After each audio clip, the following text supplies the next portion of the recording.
Well, good evening, fellow explorers, and hello, Jennifer, my sister. Hello, And John, down, brother. Hello, everyone. Thank you for joining. Kim I and see Lady Knievel. Lady Hello. Knievel. I like that. I That's a had one of those little evil Knievels as a kid. I used to jump it over whatever love it. because Love he it. couldn't die, so I would jump it over the Grand Canyon in my neighborhood. Okay.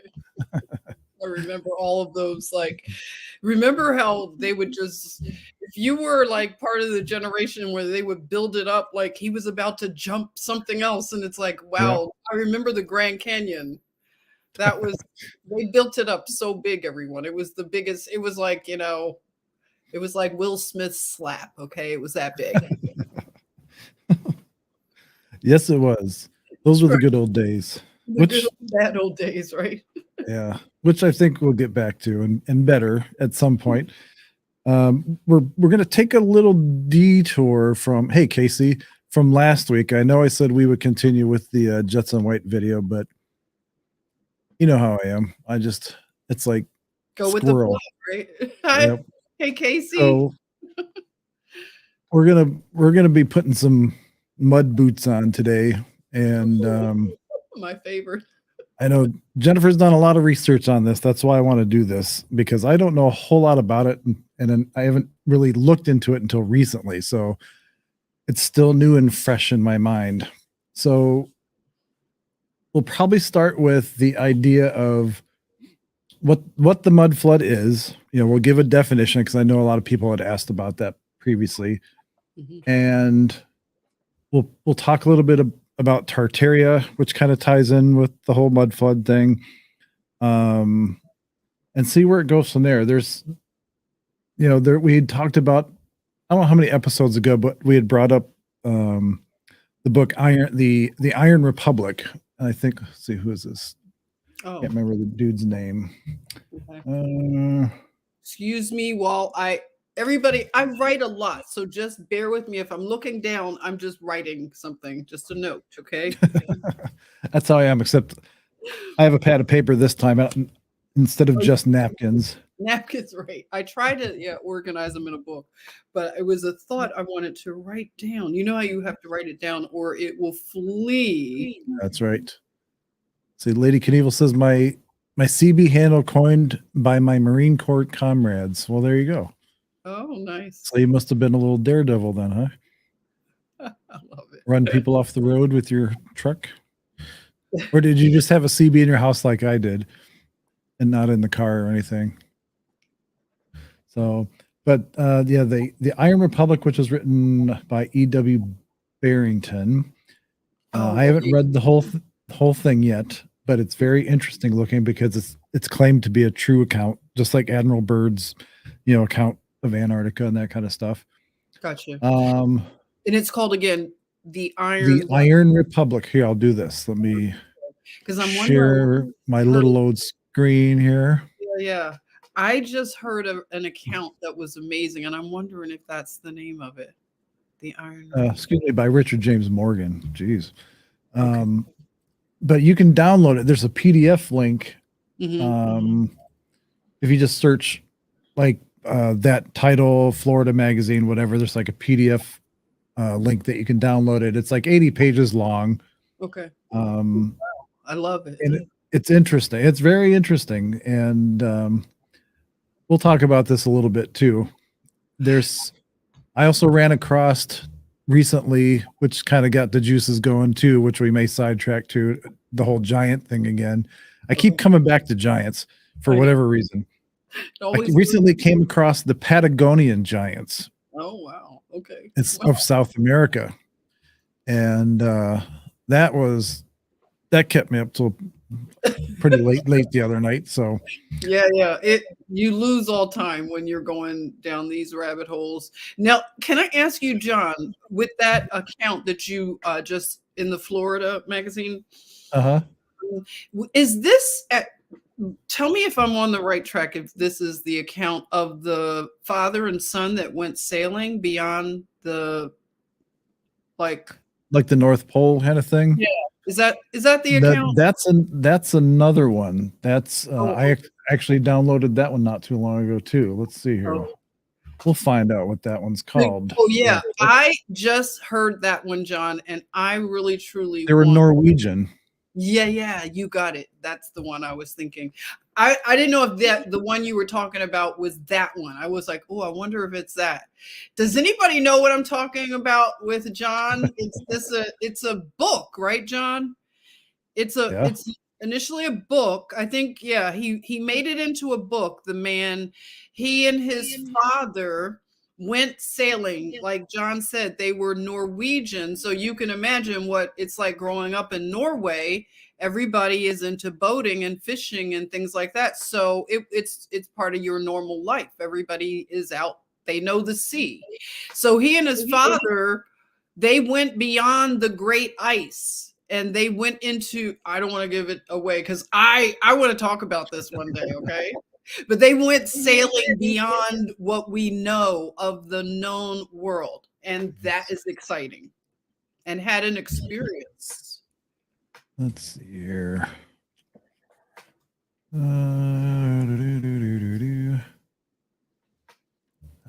know I saved it recently. I'm just 1 second, folks. I forgot what I titled it, so I'm like scrolling through to see if something catches my attention really quick. Thank you. Because I literally within like the last few days I downloaded that book, or at least here it is. Okay, here it is. I knew I'd find it. It's called The Smoky God. Willis George Emerson. Oh my gosh, you all! This, I swear, I want to do a book review on this. This change, I can't stop thinking about that. Okay, John, I have not been more like just to hear an account. This is so. It'll sit you down, right, John?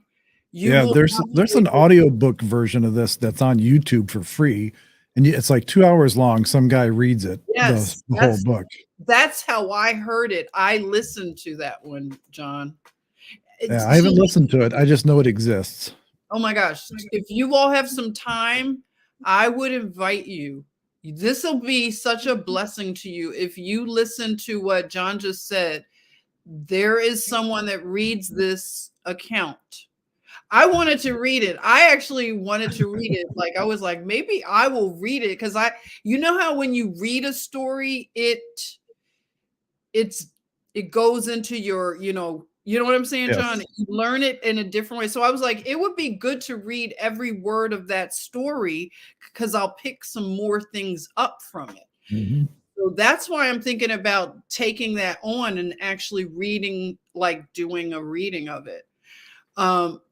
This is, oh my gosh, John, right? Yeah, this is like the first account of, we've talked about this, the Hollow Earth. This is like the first account of somebody narrating their travels. It's kind of like the Admiral Byrd secret diary, but going into the Hollow Earth through the North Pole, like through the entrance in the North Pole. And there's a lot of stories like this out there. This is just the one that's the most well-known and probably the best documented. And that's why I have a tendency with Jennifer to be as enthusiastic about this particular account because it is so well documented. Exactly. Same with the Iron Republic. If you get to read that too, that is very well documented. And I'd like to check that out. Where's my down though? Because I don't want to folder. The Iron Republic. Yes, the Iron Republic. I mean, the book cover, at least this one, is cool. The way it just kind of represents I like that cover. That's advanced culture, you know. Yeah. Oh wow. I'm gonna like that. Lady Knievel, you said you love Norwegian salmon. Oh my gosh. That sounds so good. Yeah, I love me some lox and bagels. Oh gosh, you all. Can you imagine like hanging out in that area of the world and just eating all the fresh catches? Wow. At least it's not like the Viking days where everybody, at least the men anyway, passed around this bowl of water and people would blow their nose and spit into it and they'd pass it to the next person and they'd wash their face with it and do the same thing. And sometimes they'd take a sip out of it. Good old days. But the modern Norwegian, Scandinavian people are not like that. At least I don't think. To me, those are, you know what? That's one. No, I'm not going to take it there. You know how nurses start talking. I'm refusing to be a nurse right now. Okay, stop. Well, if you saw the movie The 13th Warrior with Antonio Banderas, that's a one like a hidden gem. I'm not a huge Antonio Banderas fan, okay, but that movie, I loved that movie. I loved it. I don't know what it is about that movie. Well, I actually do know what it is. Some movies can be average, but if the music is epic and it goes perfectly with the landscape and the music and the dialogue, it just makes the movie for me because I'm a musically and I'm an auditory kind of person, so music makes things for me. Right. And it also can ruin it because if there's bad music, if it sounds like a 70s porn or something like that, and it's a really good movie, I'd still do not like the movie. Right. So it has to go like match really well, right? yes, that's right. Yeah, when it's a match, you know when it's a match, and then when it's off, it's very obvious too. Discordant, right? Yes. But if you get a chance, watch the 13th Warrior. I know every week I give you guys all these assignments to watch. What stuff. is that? Type the name for anybody like the 13th. What now? Here, I haven't heard of this. I'll do you one better. Let's see here. Okay. I actually own it now because I've watched it so many times. Oh, you have? Okay. It's from 1999. It's just when I'm in a weird mood, I'll put it on because it combines the like Arabian culture with the Viking culture. Like Antonio Banderas comes from, Arabia with his little manservant helper / whatever. Interesting. Okay. What period is it supposed to be in? Is it it's set in like the Viking age, whatever time frame that would have been, like we'll just say the 1800s. Before the Crusades, I think. Before the 1800s, the weird 1800s. So like this is like the cover art here. That's like, how it looks. Oh, I see. 13th Warrior. Okay. Yes, This Warrior. look good, right, everybody? Oh, I could tell this looks interesting. I got it will be worth the hour and a half that you spend watching it. That's all I gotta say. Okay, I believe you. I believe you. I want to definitely watch that. I can tell just from the art because I'm visual, so I can tell. Okay, and I'm not a fan of Antonio. Don't accuse me of being Antonio's fan. He was Don't never make me come up and Will Smith slap you. Antonio he's good, but he's just not my cup of tea. Okay, but Hey, I'm Sarah. not him. Yeah, but no, I can tell by just the way the sword looks, the handle of the sword. Sarah's here. Hi, Sarah. I'm a big, when I was a kid, swords and sorcery kind of guy. So, okay. All right. So hold on. I'm gonna grab something. Okay, sure. How's it going? Thanks for joining. Casey, you say sounds familiar. Hubby said we saw it. Oh, so you think maybe you might want to look at it again, right? Like I think looking at movies now. Oh, wait a minute now. Hold up. What tell us about that? You can't just what was that? Oh my gosh, that looks You can't just show us that. What? Okay, you gotta explain. You gotta explain what that looked so complex. Okay. Wow. I love swords. I love that whole from the Iron Age on kind of, I used to collect swords, but I only have 2 now. So nice. That's a nice I love those. I love the artistry. Yeah. You know what? I know it doesn't seem like it. I don't seem like the type, but I kind of dig swords too. I don't know why. But I've gone into stores where they have swords like when I was in Morocco, you know, in the what do they call it? The souk or whatever. So you know, you go all throughout and you're all in these like, you know, they usher you in, they want to give you tea and they want you to buy. So everybody's ushering you down into these tunnels and these shops, but they had all these cool swords. Okay, John, I was like, oh my gosh, if I was like rich, I would buy all these swords in this place. They were beautiful. So Yes, I get there. it. She had guns too, like ancient guns and swords, and Mhm. wonder like why does she like that stuff? Why wasn't she talking about all those other things like those lanterns, right? I like them too. Lady Knievel says, "Hold my beer." Oh, it's weapons show and tell time. Drop a link for Lady Knievel. That would be When I funny if was it came on. when I was in high school metal shop, Uh-huh. a few friends and I, we used to make armor and swords and that kind of stuff because we Really? loved it so much. We were part of a group called Anachronisms Anonymous, and so we would go, travel around and recreate battles and things like that. So we would, you know, See, gotcha. Now that's neat. Now that's a smart thing to get into. If somebody got into like, imagine we do like a mud flood, like a whole festival, and teach people all of this, like do it like the Renaissance fair. yes, teach people how to do stuff, how to survive Yeah, the teach you how zombie to make apocalypse. swords. Right. If the grid goes down, you know how to tap into like a mountain to get water. You know how to find a well. You know how to Mhm. build a dwelling out of sticks. How about that? Yeah, Not your that you grandparents probably knew how to do stuff, and a lot of the people that survived the early, like the depression and stuff like that, they knew how to do stuff too. yes, And yes. How to if do even just as simple thing as gardening and canning and stuff like that, I mean, that's you know exactly. That's what I always say. I like how you put it. It's very poetic. He said, you know how to do stuff. And that's just like a catch-all.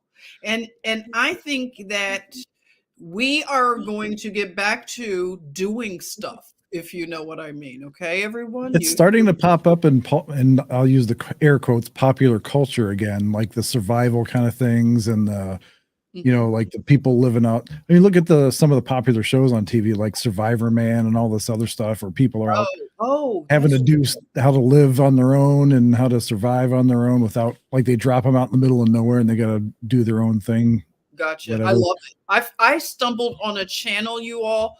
It was a guy, he lives over in, I think it's up there in like near the Arctic Circle, but he builds like these woodland dwellings, and it's kind of half in the earth, like a, Mhm. you know what I'm saying, and then half Yes. above.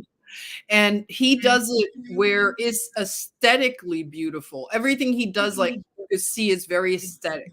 So he makes mushrooms, you know, because he's foraging and everything, and he lays it out on a nice, like, you know, wooden plate that he cut, you know, something and made, you know what I'm saying? And he has Mhm. wooden forks and he sets it out. He even puts flowers around and sets his plate out where he cooked things that he foraged. And I was like, I mean, he made it look like Martha Stewart. I hate to say, like it looked good, okay? And just the way that he puts the moss on top of his, you know, woodland home, he A makes real Hobbit chef. yeah, he makes it look like if Martha Stewart built it, okay? If I could If Martha Stewart was roughing it. yeah, if Martha Stewart was building your woodland house, And not hanging that's out with Snoop Dogg. yeah, Snoop Dogg and her are growing some cannabis next door. They Yeah, are you your get neighbors. then Okay. everybody starts seeing pixies in the forest. Oh my gosh. Oh Maybe boy. the dog man or something, I don't know, but so Jennifer, Yes. since and just so you know, Jennifer's done at least one show on this already, the mud flood kind of idea concept. So what is the mud flood? Let's get that out of the way. Let's define it. Let's put it into context so people don't blow up my email and stuff and like, what's the mud flood? What's the You bus? keep talking about the mud flood. Get your mud boots on. What's the mud flood? Yeah, what's all this mud about? Okay, Why did you mud. show the sword? Mud. Yes. This is the thing about the mud flood, okay? I'll tell you about this journey real quick. Mud flood, the term, I never heard it until 2020. So something has happened in our timeline in terms of, I know some people have been on this, as they say, mud flood journey for a longer time, but in terms of the truther community, the greater truther community, not the ones that have been truthers, but they're kind of, relegated to the fringes where you can't see them because they're already depersoned on the algorithms. Some not so much. Some have some big, viewership. They've been at it for a minute. But I think it's a niche right now. It's not well known. And it sounds really like, oh my God, those QBs are onto a new conspiracy. Because that's what I've heard people say, that it's the new QB. That's the thing that I found was like they're like trying to debunk it, like saying that it's a new QAnon conspiracy theory or whatever. It's like all these outlets that I found stuff on. Of course, I use Google and these are what's showing up. Right. So you're onto something when they're trying to make you look like you're stupid for researching it. Exactly. Now, I didn't hear anything like that when I first started hearing about mud flood, but I started seeing imagery pop up around 2020. You see the thumbnails and things, and they were intriguing. And I was like, what is this all about? I think I dipped my toe in the water just to see what the temperature was, and it was too hot. And I said, oh, God, can't do this right now. Can't do it. It's too hot.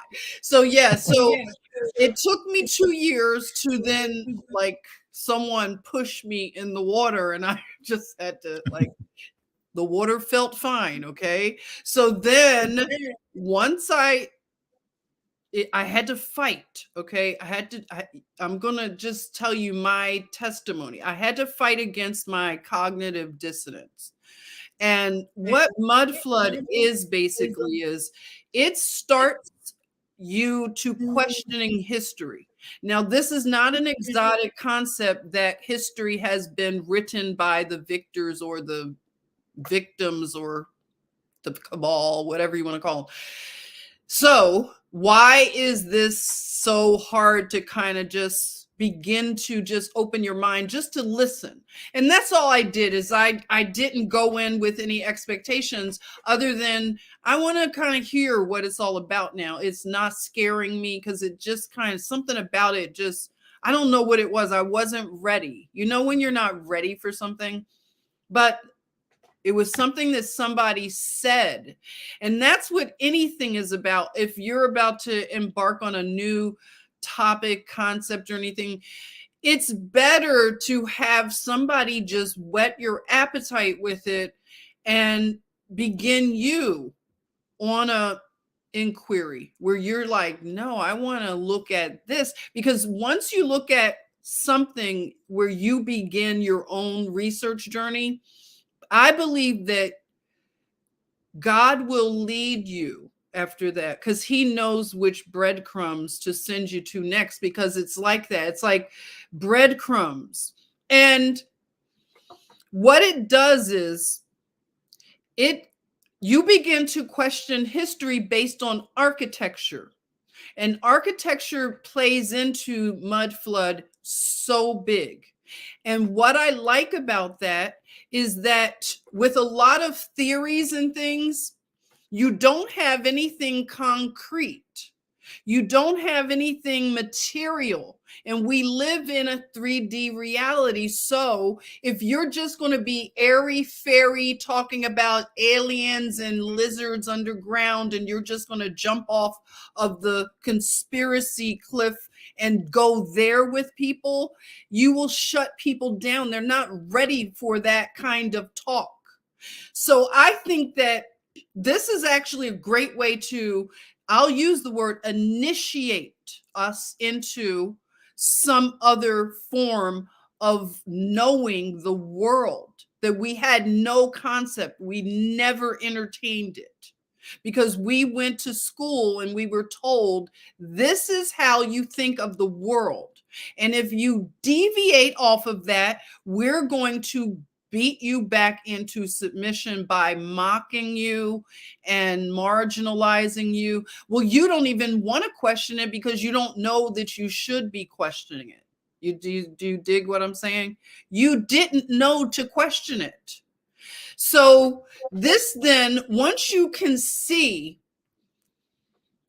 that this is based on tangibles, it's not based on the ether.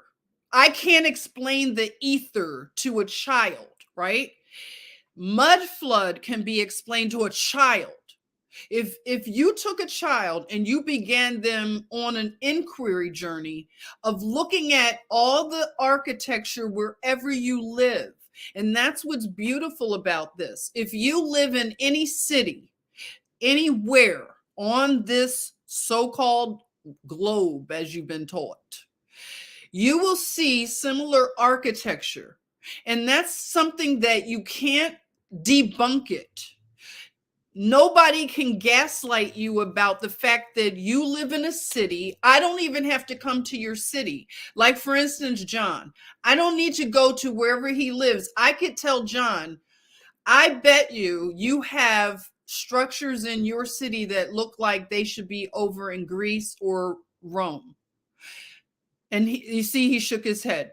I bet you, John, you went to a school that looks like it should be in Greece or Rome.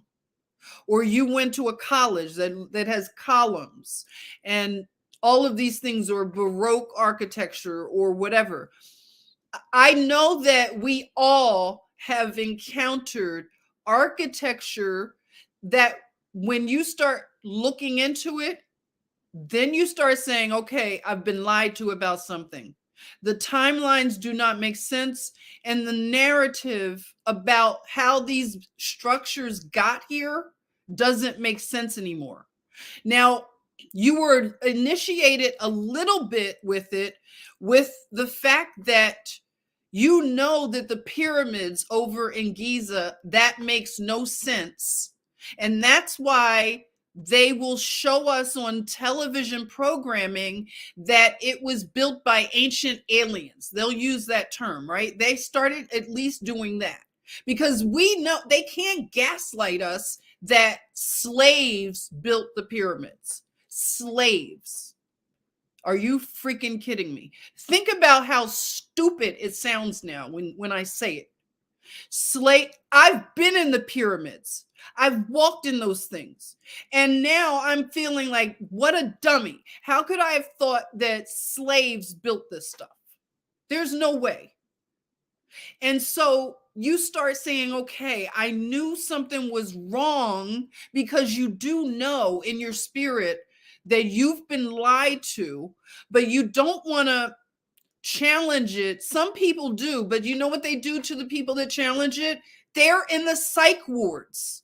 Those are the people in the asylums or the prisons. They're the ones that don't go along with the script, okay? And then the ones that aren't as violent and cuckoo, that's you and me then. We're the ones that don't go along with the script. That's why we're all gathered here. You wouldn't be here if you were someone that went along with the script. So you knew in your spirit that something was off, because I grew up in Philadelphia, full of architecture that doesn't make sense, that was built in the 1800s. Why do they tell us these lies? When I grew up around Amish people, you grew up around Amish people, John, in Ohio. So I'm Pennsylvania, he's Ohio. We know how Amish people live because we've been around them, literally. And they live like the 1800s. Now, if you know the Amish people, when they build things, wooden things, okay, it's some of the best craftsmanship that you would ever want if it's Amish built. But you can't tell me that with the way that the Amish people live, that they could build the art museum in Philadelphia with the tools that they live with. the way of life. So basically, that would be the same as saying that people in the 1800s built these buildings all over the world. It makes no sense. They didn't have the tools, they didn't have the population, and they didn't have the transportation or technology to build these buildings that we go in all the time and never think about it. Your library, everything in Washington, D.C., your Capitol building in your state.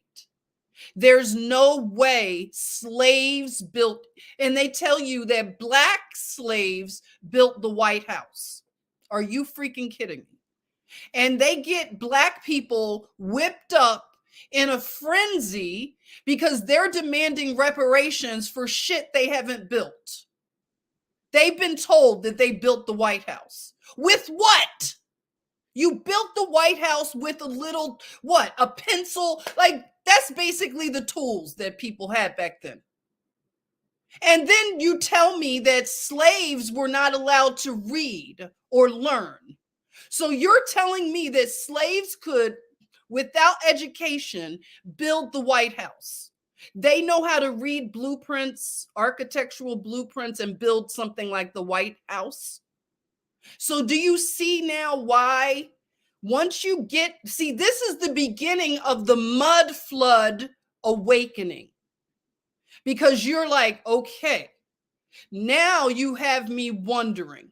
And that's when I tell you I had to fight with my cognitive dissonance, because I grew up in Philadelphia and I went all through all this beautiful architecture my whole entire life.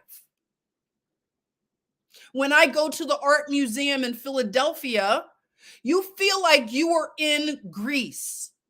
You don't feel like you're in Philadelphia. The whole entire complex is built on rock. It's elevated in the city, right off of the river, the Schuylkill River. It's a big structure that looks like it should be in Greece. And your whole life you've ridden by it, you've taken school trips there, and you knew in your spirit, this structure is too majestic. I don't know, but something's not making sense here. And that's basically mud flood, everybody. It's not that hard. That's your mud flood right there, because it tells you that something's not making sense with the 1800s. Because if you, I dare you to do this if you haven't. Whatever building that you have always been mesmerized by in your city, go look it up in Wikipedia when it was built.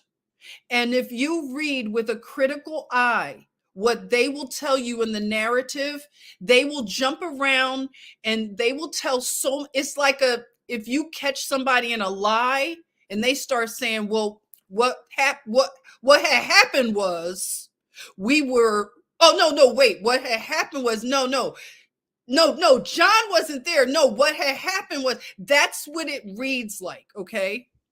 That's what the Wikipedia narrative will start reading like, because they will use all these deceptive things, right? They'll say, oh, well, they drew up the prints and a few years they couldn't get an approval for a few years. And then so they stopped the construction project, and you're like, what? And none of it makes sense. And they'll say, oh, well, they began or they founded the building. Or if it's a big university, you'll see the narrative will read, well, they founded this university in 18 something. And you're like, founded it? How do you found a big ass building? I'm sorry today, you guys. How do you find a big ass building and put a university in it? I'm not kidding. Look it up. You'll see it. They founded it. So that means it was there already, right? This is real basic stuff, everybody. This is like, I do want to use this again. It's like if you know somebody's lying to you, your child is lying to you, and you're going to get to the bottom of their lies, what they just told you. They put their hand in the cookie jar. They got crumbs on their face, but they're saying, I didn't do anything. I swear I didn't do anything. You're going to figure it out, right? This is what looking into this mud flood stuff is. You become a detective and you're like, wait a minute. You said this, and then you said it burned down and you all rebuilt it. This is all in the 1800s. Amish, okay? Think Amish, everyone, and think low population, because remember, this is the new world. You don't have a lot of population yet. Remember? You got to remember this. You're putting together this puzzle that doesn't make sense. When you start to uncover one lie, then you say, oh, okay, so they say this, they founded it in the 1800s. And then it's other words. It's always a strange fire that breaks out. And by the way, with all these fires that are in every city, they didn't have the capacity to put fires out back then that they have now. So you have to just think about the transportation, horse and buggy. And you're dealing with concrete, you're dealing with stones that you have to get from a quarry. So you're putting these stones on horses and buggies to transport them. Seriously? Okay. So then the next thing that happens from this part of your mud flood journey, because you're going to look at the narrative for all of these buildings and you're going to find out they did everything in the 1800s. Everything happened in the 1800s. And God forbid you stumble on orphan trains, because that'll really rock your boots, okay? Orphan trains. Yes. And then you're like, somebody lied to me. I need to figure this out. And then this is what happens. You start going to Noah's Ark, just like it's like a review of Sunday school. You become very invested in reviewing the account of the flood and Noah and the beginnings, the Genesis account. And then what happens, I don't know, it's all going to happen somehow and come together. Then you're going to find out, NASA lied to me and told me that I live on a blue ball. And they told me that gravity is just shut up, because they did the apple and Copernicus and Newton, Isaac Newton. They told you that you're living on a globe because of an apple and gravity. Shut up and sit down somewhere. Put your mask on. But then you start looking into Copernicus, Isaac Newton, and then you find out that somehow the church is involved, the Catholic Church, with the popes and the Jesuits. And I'm not talking about the good Catholics. I'm talking about the infiltration that happened. So the Jesuits keep showing up. In pictures, you keep seeing men with look right here. Oh no, he started this is Copernicus, and they got a hand in their jacket, and you're like, that's a weird coincidence that everybody's got their hand in their jacket. And then you start all these wars are breaking out, all in the 1800s. And you just say something is amiss here. So when you start looking into the account of the flood, and then you go back to antediluvian civilization, then you wind up taking the Bible at its word about giants were in the land. Now you got a problem. I'm talking about giants, and people they're unfriending me on Facebook because they know that I lost every marble that I had, because I'm talking about giants.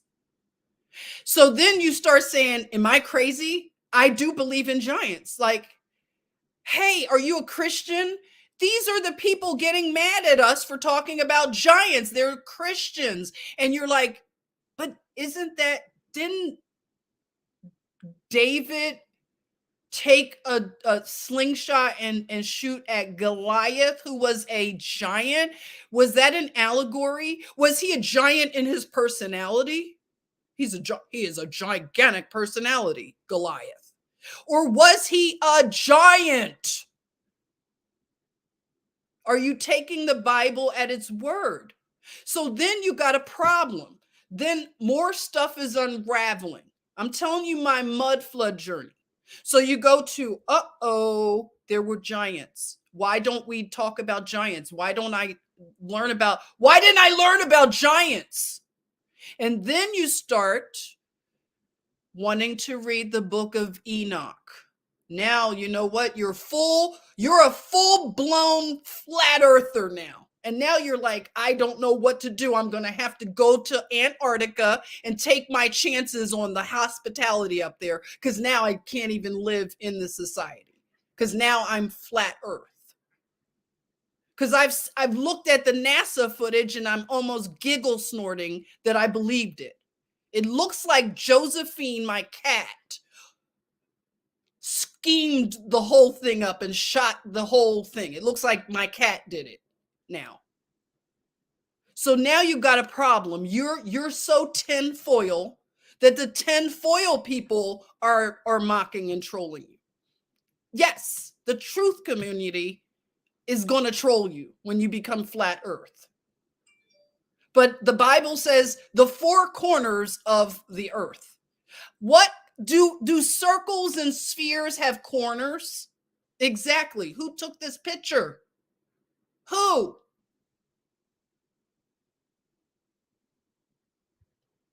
So now you're ready to get a boat, and John and his wife and everybody in the chat, let's sail to the inner earth, Agartha, and get the hell out of here. Let's take our chances with the good giants. It's going to be good food, seafood. You could have a beachfront house. It could look like a hobbit house if you want. You don't need a lot. You're not going to want the stuff that they have here anyway. You might want to live in a hobbit house that looks like it was designed by Martha Stewart. That's the kind I want. I want a hobbit house that looks like Martha Stewart designed it. So all I'm saying is, this is the journey. If you're willing to take it, we have space on the boat for you, okay? I hope not either, Linda. It's space on the boat for you. I tried to make you giggle snort, but man, you took that and ran with it. I'm so happy. I knew that would get you fired up. So that I was fired. And another thing, bam. And another thing, everybody, let me say one more thing that's going to really, this really gets to you. Recently, I did a deep dive on Scotland. Okay, yeah, I'm so-called Black, right? What is a so-called Black person researching Scotland and Tweed? Okay, yeah, hey, let me tell you something, everybody. Get ready, put your seatbelts on. Have you noticed the last name of a lot of Black people here in America? Have you noticed it? People, Williams, Smith. Have you noticed that? There's Harris. your tweet amplifier, by the way. Oh, thank you. There you go. There you go. Harris. Drop some other names in there. Scottish Black people. Names that Black people have. All the Irish names. You got Williams. You have Shaniqua. Oh, wait, I grew up. This is before Shamikas and all these people and Ray Rays and all them. The latchkey kids got bored, and that's how you came up with those names. Yeah. But I'm talking about before they went to Shaquaquays and Quanishas and all them. Before my generation, I'm named Jennifer. That can't get more white, right? My name says, when you look it up, it says white wave. That's what it means, white wave. I'm gonna start calling you that. White wave. So my name, Jennifer. Can that be more Irish? Do you know what my real last name is? Okay, don't let it leave this room. My real last name is Kelly. Can you get That's any more? pretty Irish. Can you get any more Irish? My real name is Jennifer Kelly. Look at my last name. Yeah. That's Jennifer about Kelly. as Scottish as you can get. I'm just saying, you guys, if you want to believe the bullshit narrative that they do with this race hustle, they tell you that you have all these Irish and Scottish names and Gaelic. I got a Gaelic name, Jennifer. Mm-hmm. So they tell you that you have these names if you're black in America because you were owned by slave masters and you got the name from them. Now, I'm not going to debunk this slavery didn't happen, but the Irish people didn't come to this country and they had it that way that they could buy slaves. Are you kidding me? Do you know how the Irish people came to America? They were starved out of Ireland. And they were slaves as well. They were slaves. All you have to do is look it up, how they were treated. They were in the city of New York and they had children working as newsboys, working in factories with no shoes on. Are you freaking kidding me? You have a might be related to me. There you go. That's how crazy it is, right, Linda?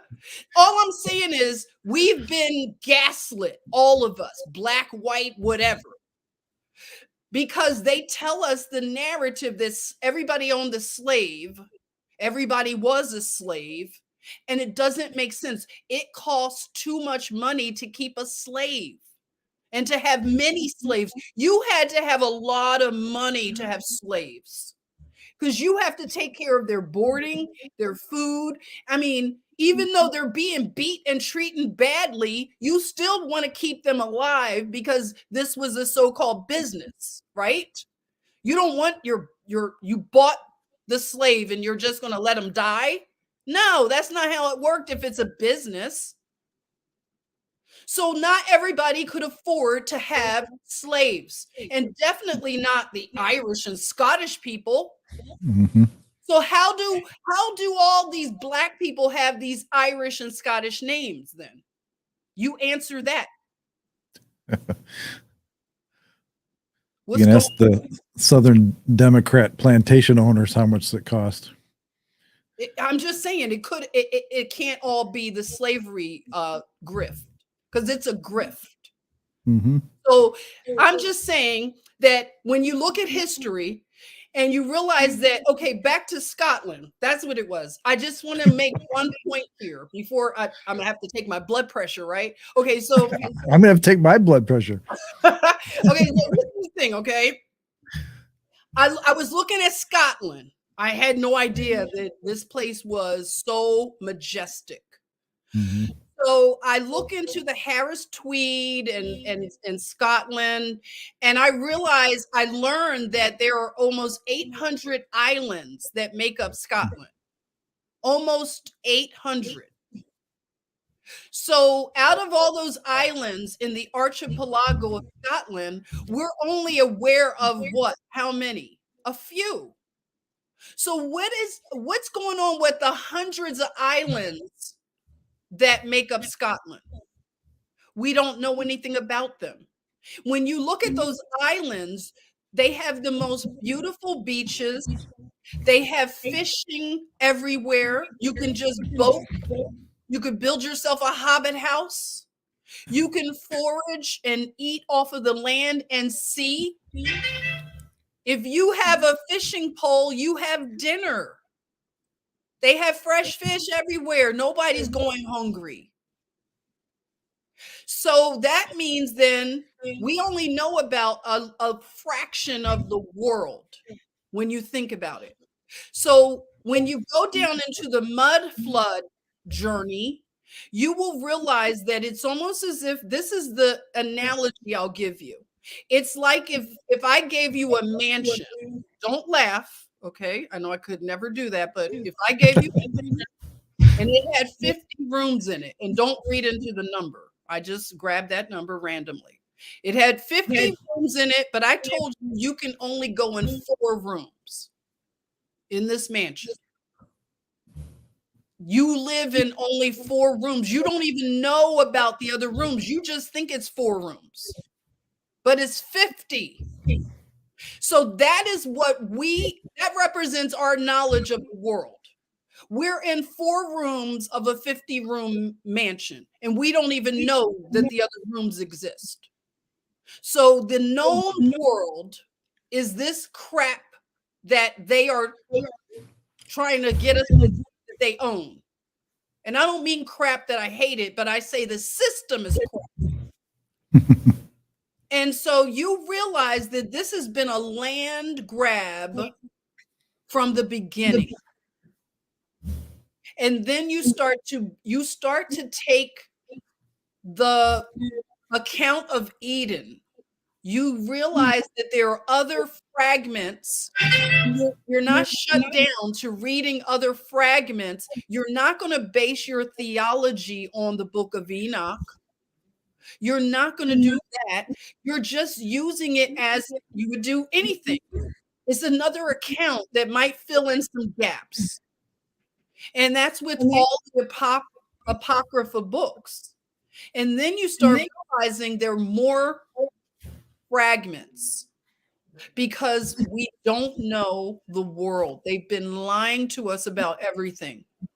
They've been suppressing vital information. And that's dangerous because if you think you live on a globe, you're not going to be able to understand a lot of this if you think you live on a globe.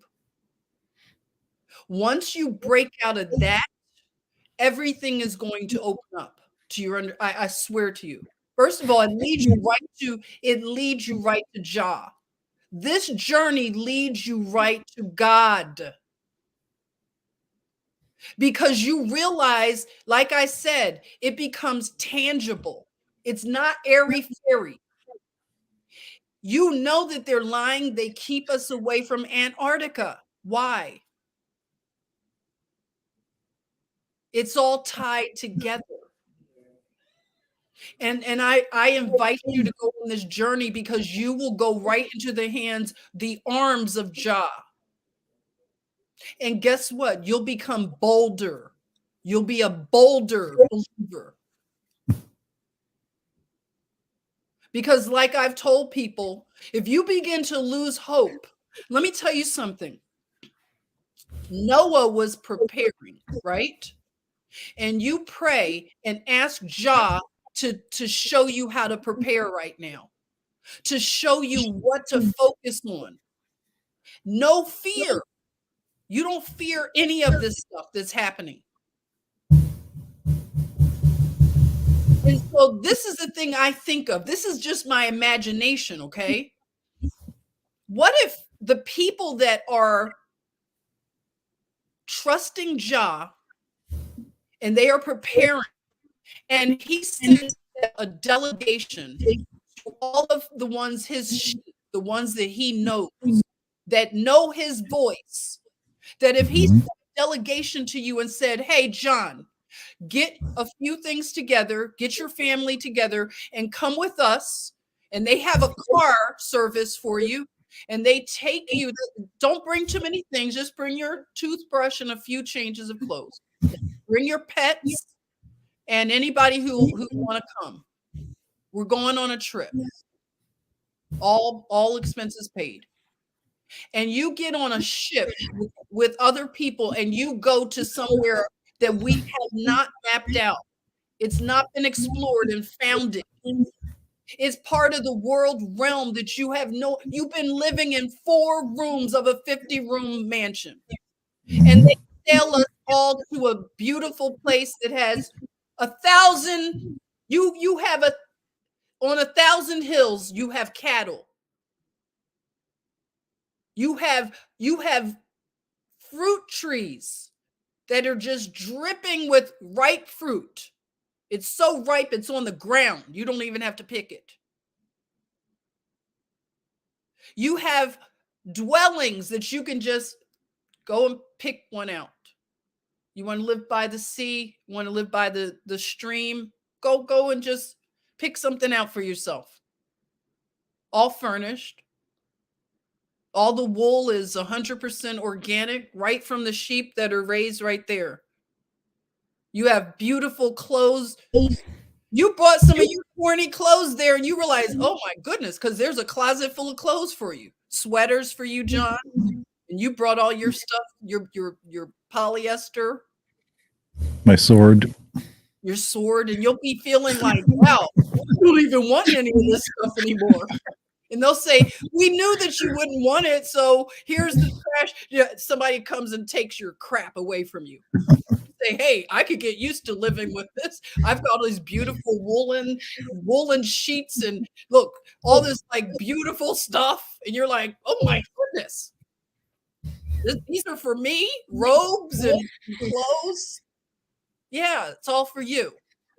Now, when you wake up in the morning, we have breakfast. We have breakfast together outside on the beach. You could come if you want. It's whatever you want to do. But we bring our guitars and we sing on the beach and we have breakfast and coffee and tea, whatever you like. We make salmon, got lox bagels if you want. And we sit and learn. We go to TED Talks on the beach. We're learning all the stuff that was suppressed. Okay, we learn it just by lectures, just real nice impromptu stuff. You can ask questions. You could self-learn. It's all kinds of places to go where you can learn. You can learn skills. You want to learn how to make these sweaters. You want to learn how to make the blankets. You could go and learn stuff, a skill, while you hang out here. While you wait for the block is hot down there in Americas. The block is hot. So when it cools down, if you want to go back, you're welcome to go back. Okay. Can you imagine that? That's my imagination. That's how cuckoo I am. I'm trusting God that much that he got us. You know, they say, I got you. And that's the kind of imagination I have, like a child's imagination. I can imagine us. Yeah, come on. We're going somewhere for a little bit till it cools off. Are you willing to go? I'm just saying. We don't know the world because we've been lied to. And that is your responsibility and my responsibility, John's responsibility, to learn the biblical correct cosmology, to learn what you live on. You really should learn what you live on. Right? So that's mud flood. And then what you realize is that the 1800s factors in, and that's when photography started to emerge, right? All of these things, the industrial age. So they took pictures to document things. And that's when you start uncovering a lot more. When it comes to, there was a cataclysm that happened, and it covered over things. And you cannot debunk this when you start looking into it. But I just wanted to give you just a little bit of it. And if anybody has any questions, John, you want to go in a different direction, just let me know. Because I know I went off. How long was that? Like an hour? A rant.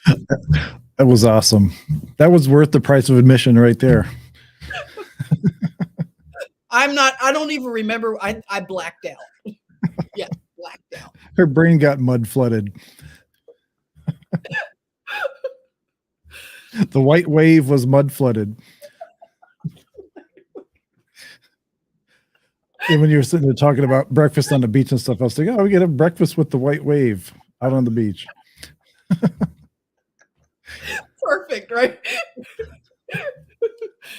So I'm going to throw a giant net over everything you just said and pull in and tie in some of those things, because my little gerbils were moving the whole time you were talking. So I was like picking things out in my head just to kind of, but yes, literally the mud flood, the way I see it or interpret it, is that Well, let's go back a few episodes of the show where we talked about the idea of, at least I think we did, the idea of advanced civilizations predating ancient Egypt and other more advanced civilizations after the flood as well. And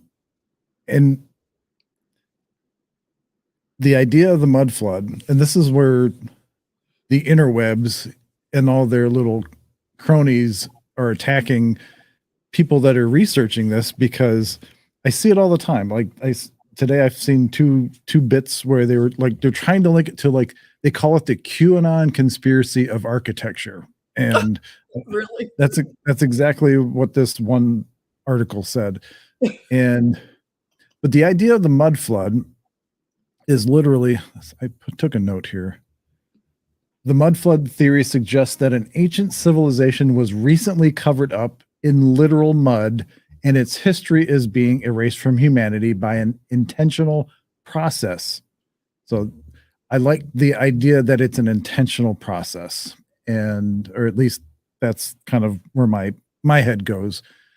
And you were talking about orphans. It's funny you should bring up orphans, because I watched something last night on our favorite channel, the new Now You See TV. Oh, right. John and David. They did a show called Order of Odd Fellows, Tartaria Orphans Mud Flood. Ooh. This nice. Order of Odd Fellows is very interesting for those of you that want to do a little research on it. I never knew about them until I saw this yesterday. And they had a guy on there who used to be like the Grand Master or whatever, and he converted to Christianity. He was saved, and so he's kind of giving his testimony. And he was talking about these orphan trains and these orphan buildings, and these, like, there's always centered around these children, and they talked about orphans quite a bit. So it's interesting that you should bring up orphans today. That's kind of. I'm gonna have to watch. I didn't watch the whole thing. It was an hour and a half. I only got about 20 minutes into it. Excuse me. But again, it's interesting stuff. These guys are going down the seemingly same rabbit holes. You'll start seeing, and that's why I know it's a threat to the people that want to keep this hidden, because they can link it up with QAnon stuff, but the QAnon stuff was basically, you could say it's kind of esoteric in a sense. Like, you have to know how to decode things. It's not really something for everybody. And it's mysterious. Okay. So you have this air of mystery around it. Now, architecture, you cannot say is not esoteric. It has esoteric symbology, but I'm saying it's right there. You can go and crack your head against it. Is that real? Now, you can't go and crack your head against a QAnon, a message board, right? You can't touch it. You can't, I mean, you could read it and pull it up online, but I'm saying, do you see the difference here? And this is why they're going to be more threatened about this, is because, like I said, you grew up in a city and you observed architecture your whole life. So when you start to unravel the lies in the narrative, it's going to start making sense.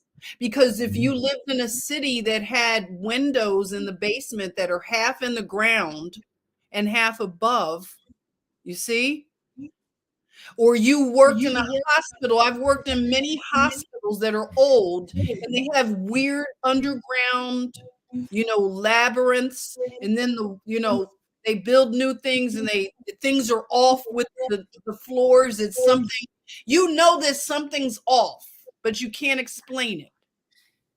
And that's when you start it informs you. In other words, you know that it's tangible. And then all you have to do is look into the world's fairs. They have never taught us about the world's fairs in school. I don't know about you. I didn't learn about the world's fair. They may have touched on things just a little bit. But when you study world's fairs that happened in the 1800s and the early 1900s, or not, 1900s, early 1900s and late 1800s, all of the world's fairs.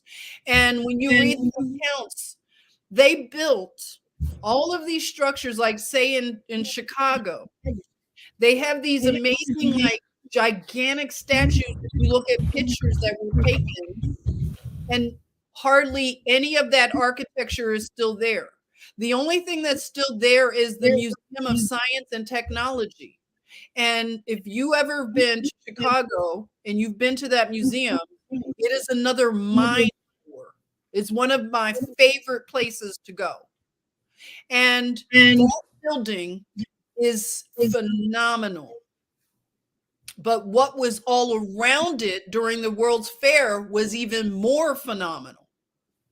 So if you look at the pictures of those World's Fairs, tell you all these goofy things in the narrative that, oh, it was all a facade and they took it down after the fair. So you're really like telling me that they built all this stuff just for a fair to introduce technology. That's what they're telling you. Thank you, John. They tell you in the narrative that they took all this down because it was just built for the fair. It was just built like a facade. This stuff is solid stone and like a facade where? But they will call this a facade. So who built this again? Who built all that stuff? And some of it, like they have one that was, I forget what city, but it was like a crystal cathedral of like, it had plants inside.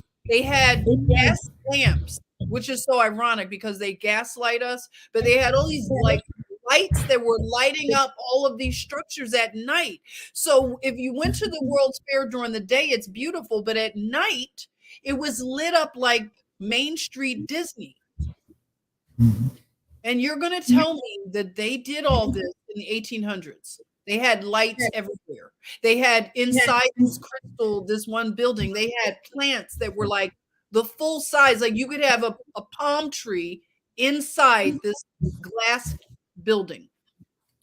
It was called the Crystal Palace in New York. The Crystal Palace. 1853. 1853. And they'll tell you that they did it in 2-3 months or something, 6 months. These were going on everywhere around the world. So if the population was, you could go look at the census, and that's why they're going to buck up against this and try to debunk it, because you can go back to the census, the 1820 census, 1840 census, the big census that they had. And when you look at the amount of people and what they did for their jobs, you didn't have enough people that could have built this stuff. They didn't have those skills back then, remember?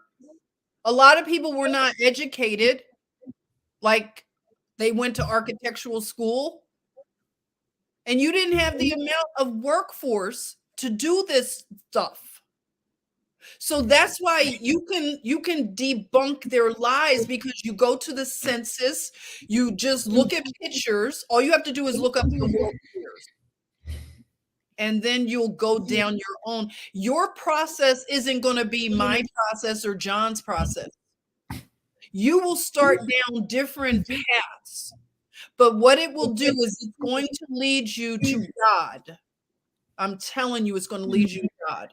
Because you're going to start wanting to know about Genesis and the flood narrative. You're going to want to understand Noah and the flood. And why, and what's up with the giants, and why does John live in a state that has a mound that is shaped like a serpent? It's right there in Ohio. Eating an egg. Yeah, Ohio has all these mounds that have burial everything under it. Then you get into the dark stuff. Then you go down to Jekyll Island. And you find out that the Federal Reserve is built right on top of a ancient altar, blood sacrifices. And then you realize, oh my God, go take a trip to the Grand Canyon and find out that they have Egyptian artifacts right there. They found all these Egyptian artifacts. Then you find out, oh, there are more pyramids. Oh, they have pyramids in America and are in what? They're no pyramids are no big deal. They're everywhere. So I went out of my way to go to Egypt when they probably have a pyramid in Philadelphia somewhere. Will Smith knows where it's at, I'm sure. Will Smith will smack me for saying that. No. My rant is, I don't know why I'm angry. What do I sound angry? I'm from Philadelphia. No, you sound determined. Like you're not, don't worry about sounding angry. You're not coming off that way to me anyway. Yeah, I'm not angry at you guys, right? You get it? You know how we are. I'm gonna tie in some stuff Jennifer's talking about here too. And going back to these modern, we'll call them modern civilizations, for the time that they were talked about, like in the 1800s, they were modern then. And like Tartaria, for example. Tartaria allegedly covered a lot of Russia, a lot of the world. They actually parts of North America, like where the United States would be now. I don't know if I'll get to a map. There's a few different maps. But the Tartarian culture, I mean, there's evidence that, they had their own flags. They had, let's see here. Hold on. I'm going to skip back and forth because I'm going to do a little crisscross here. Mm-hmm. Oh yeah. So like, and this, especially this image here of the rock, if anybody knows mythology, or at least what we think is of mythology, is a rock, ROC.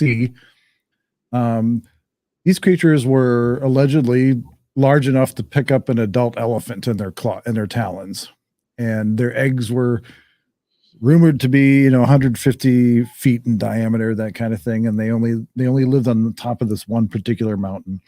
Okay. But anyway, so Tartaria, there's a lot of different maps, but some of them include, like I said, let's see, maps of Tartaria, which are also known as the Grand Tartaria, or simply the Tarti. I like that, the Tarti. Yeah. Allegedly, the Tartarian Empire spanned over into parts of Russia, China, Japan, the Americas, I don't know why they say the Americans, Europe, Australia, and Africa. So, and if you look at the typical associated architecture with what they're referring to, like with Tartaria, or Tartarian architecture, there seems to be, whoa, what do I do with my, darn it, John, what are you doing? Closing the wrong windows. Hold on, there we go. We got you covered. Yep. So, there's a lot of similarities to the way the architecture looks. Mm-hmm. And as Jennifer stated, until the camera came about, I guess it was a lot easier to kind of make, pardon my French, make shit up about some of the buildings and, that kind of stuff, and claim to have built them instead of establishing them, and, that kind of thing. But the architecture is magnificent. I mean, it is absolutely just stunning. Mm-hmm. And to Jennifer's point about the World's Fairs, a lot of the early World's Fairs, especially for whatever reason, the 1853 with the Crystal Palace, that always stuck in my head. The Crystal Palace. Right. I always remember that name, the Crystal Palace, because it was so, grand. Exactly. And the architecture is just unbelievable. But anyway, look at that. Like, that's what I meant about Disney. You see how they had the lights on top of that dome? Like, that's very advanced. Like 1800s, come on. Yeah, that's the one I was talking about. That's in Chicago, isn't it? Isn't that the Chicago World's Fair? I'm not sure. It doesn't have them labeled here, but okay. Well, a lot of them look similar. It's really hard to tell. Like, they're that fabulous. Look at that one. It has like a mall inside. Oh yeah, and to Jennifer's point earlier, there, if you think about what we know about history or what we've learned about history, either on our own or through the remedial education system that we're part of, look at all the, even 10,000 years ago, look at all the advanced architecture and think about the world population 10,000 years ago at the time of ancient Egypt. At least that's what we're told is about 10,000 years, 6 to 10,000 years ago. Um, the world would have had to have literally been, every person in the population would have had to have been a slave to accomplish a lot of the feats that were accomplished Hmm. in our history. Right. And I personally believe, and I talk about this with Julie all the time, I personally believe, and we're taking science for granted, the age of the earth, first of all. And I really wholeheartedly, like, God's been leading me down this path. I wholeheartedly believe that there's been at least 3 other advanced civilizations prior to Egypt. There was others kind of concurrently with Egypt, Right. with Samaria and Hmm. um, Atlantis, uh, maybe, yeah, possibly. Atlantis. Thank you. That's where I was heading with this. Hmm. And then you had a lot of ancient scholars talking about whether they called it Atlantis or not. Eventually they did, but they always referred to this advanced culture. Um, some referred to them as living on an island out in the middle of the ocean, yada, yada, yada. Hmm. But there was always something seemingly floating around on the fringes about an advanced civilization that was trying to help mankind out, that was trying to, Hmm. throw us a bone, as it were. We're trying to bring us to their level, I guess, or try to make.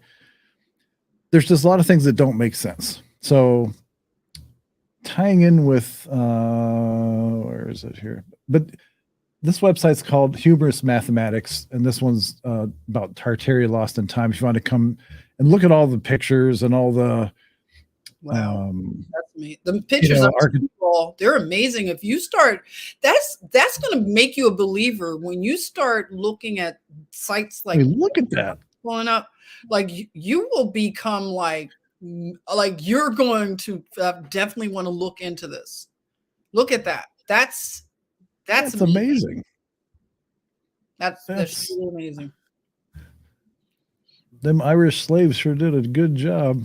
I mean, really, right? I mean, goodness, they were living in tenements and whatever, or, and they were able to come out and do all this work on what? Think about all the glass work that had to have gone into this too. The Yeah, craftsmanship.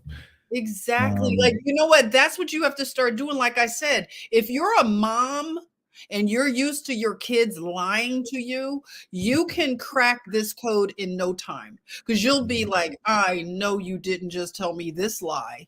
You just look mhm. at it like that because they'll tell you that all these things are built. Like, okay, for instance, John, can you pull up real quick for me?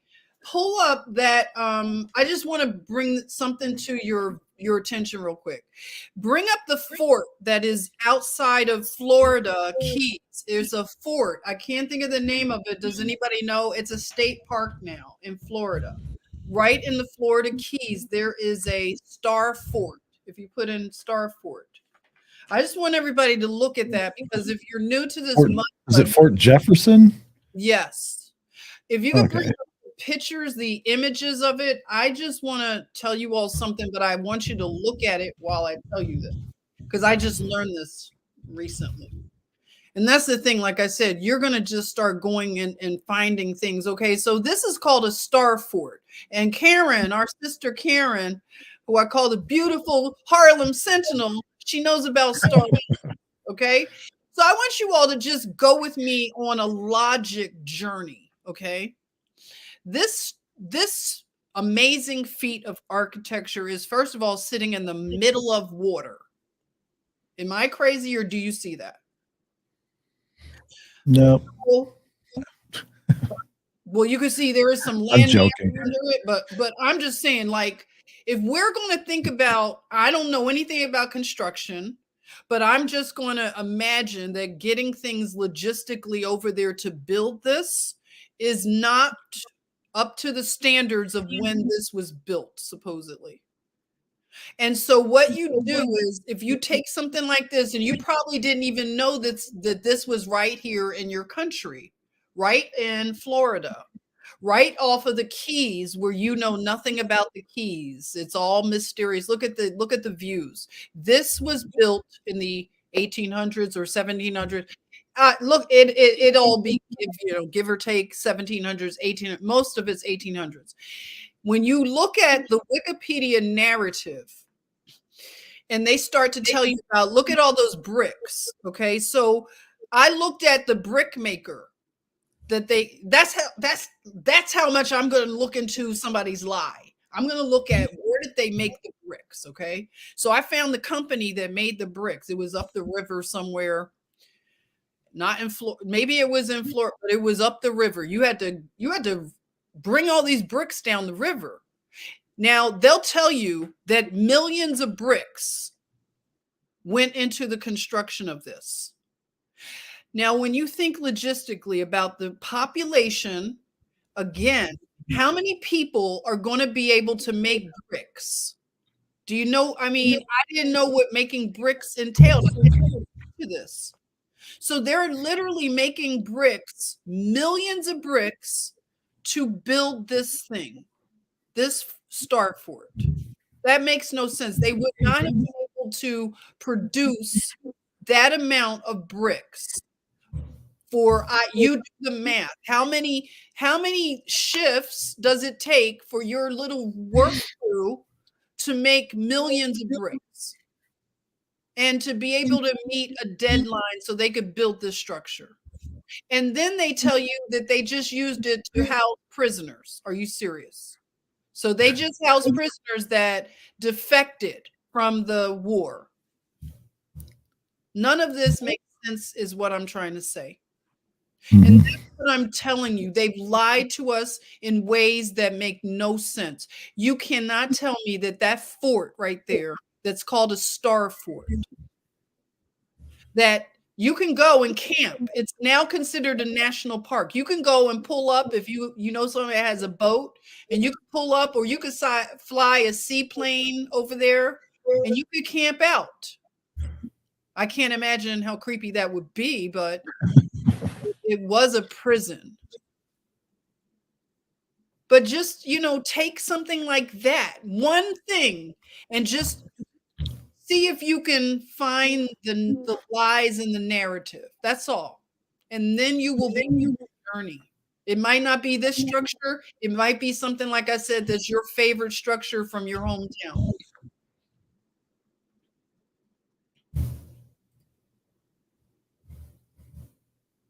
What is this? The Corn Palace? That's Corn Palace, South Dakota. Oh, really? You've been there? Have you been there? No, Lady Knievel, I think, has brought it up. She says, "What about the Corn Palace in Mitchell, South Dakota?" And I never heard of it. Is this it? Interesting. Yeah, Sarah said that she's been to the Corn Palace several times. Oh, you have too, Sarah? So what's they wouldn't let her pet squirrel in. You have a pet squirrel? I love it.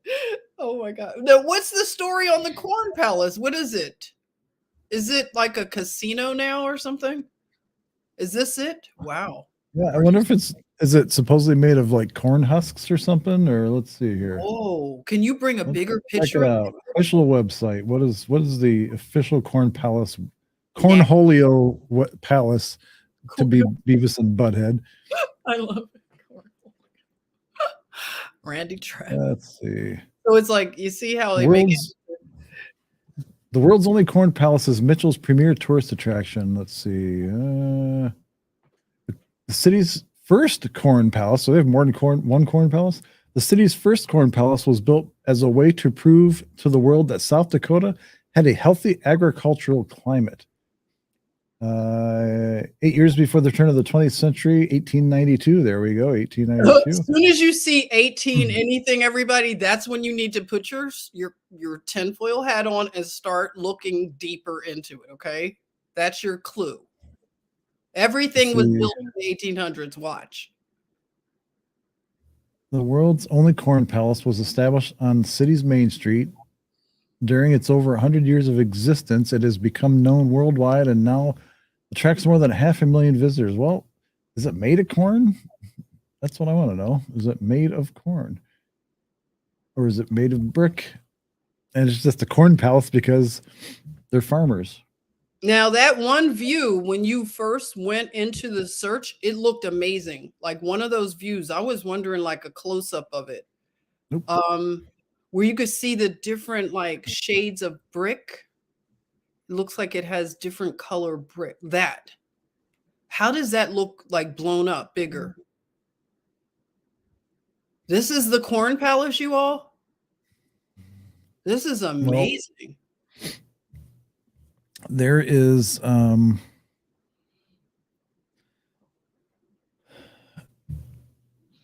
there's a common thread with giants in almost every area of the world, and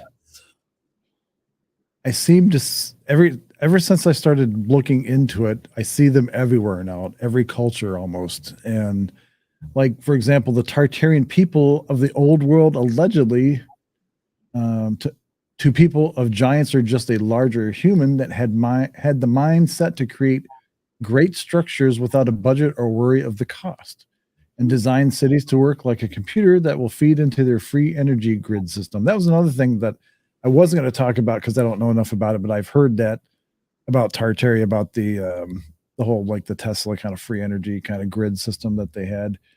But the thing that interests me about Tartaria was that in modern society, there are accounts of giants. So like these pictures here, if you see this normal little dude over here with these llamas, whatever they're called here, Lambasada della, whatever it is. Mhm. And it's funny because how some of the Tartarian people they have depicted with like Asian or Chinese kind of features and structures. Like if you look in the background here, like this looks like a typical temple you'd see in China or Japan. Thailand or whatever. This structure back here. Yeah, pagoda. Tower. And look at this. Mhm. I don't know if that's a guy or a girl, but damn, that's a big. look at the hand. Holy cow! That hand literally fit right over this dude's head. Like squash him like a grape. Anyway, you don't see that picture all the time. Love is love. Love is love. But that looks like a photograph. That doesn't. Yeah. No, it's they're in a lot of photographs. Giants. Like, yeah, look at that. Tartarian women. Uh-huh. These looks like some kind of encampment here. Somebody kneeling and cleaning this bear skin or something over here. And then you look at the women compared to Yeah. These are. It's fascinating the whole like giant thing. That's that's amazing. Like that alone. It's like the Queen of Naboo from Star Wars or whatever. Right. Yeah. Some of their costuming, they're very ornate and very wow.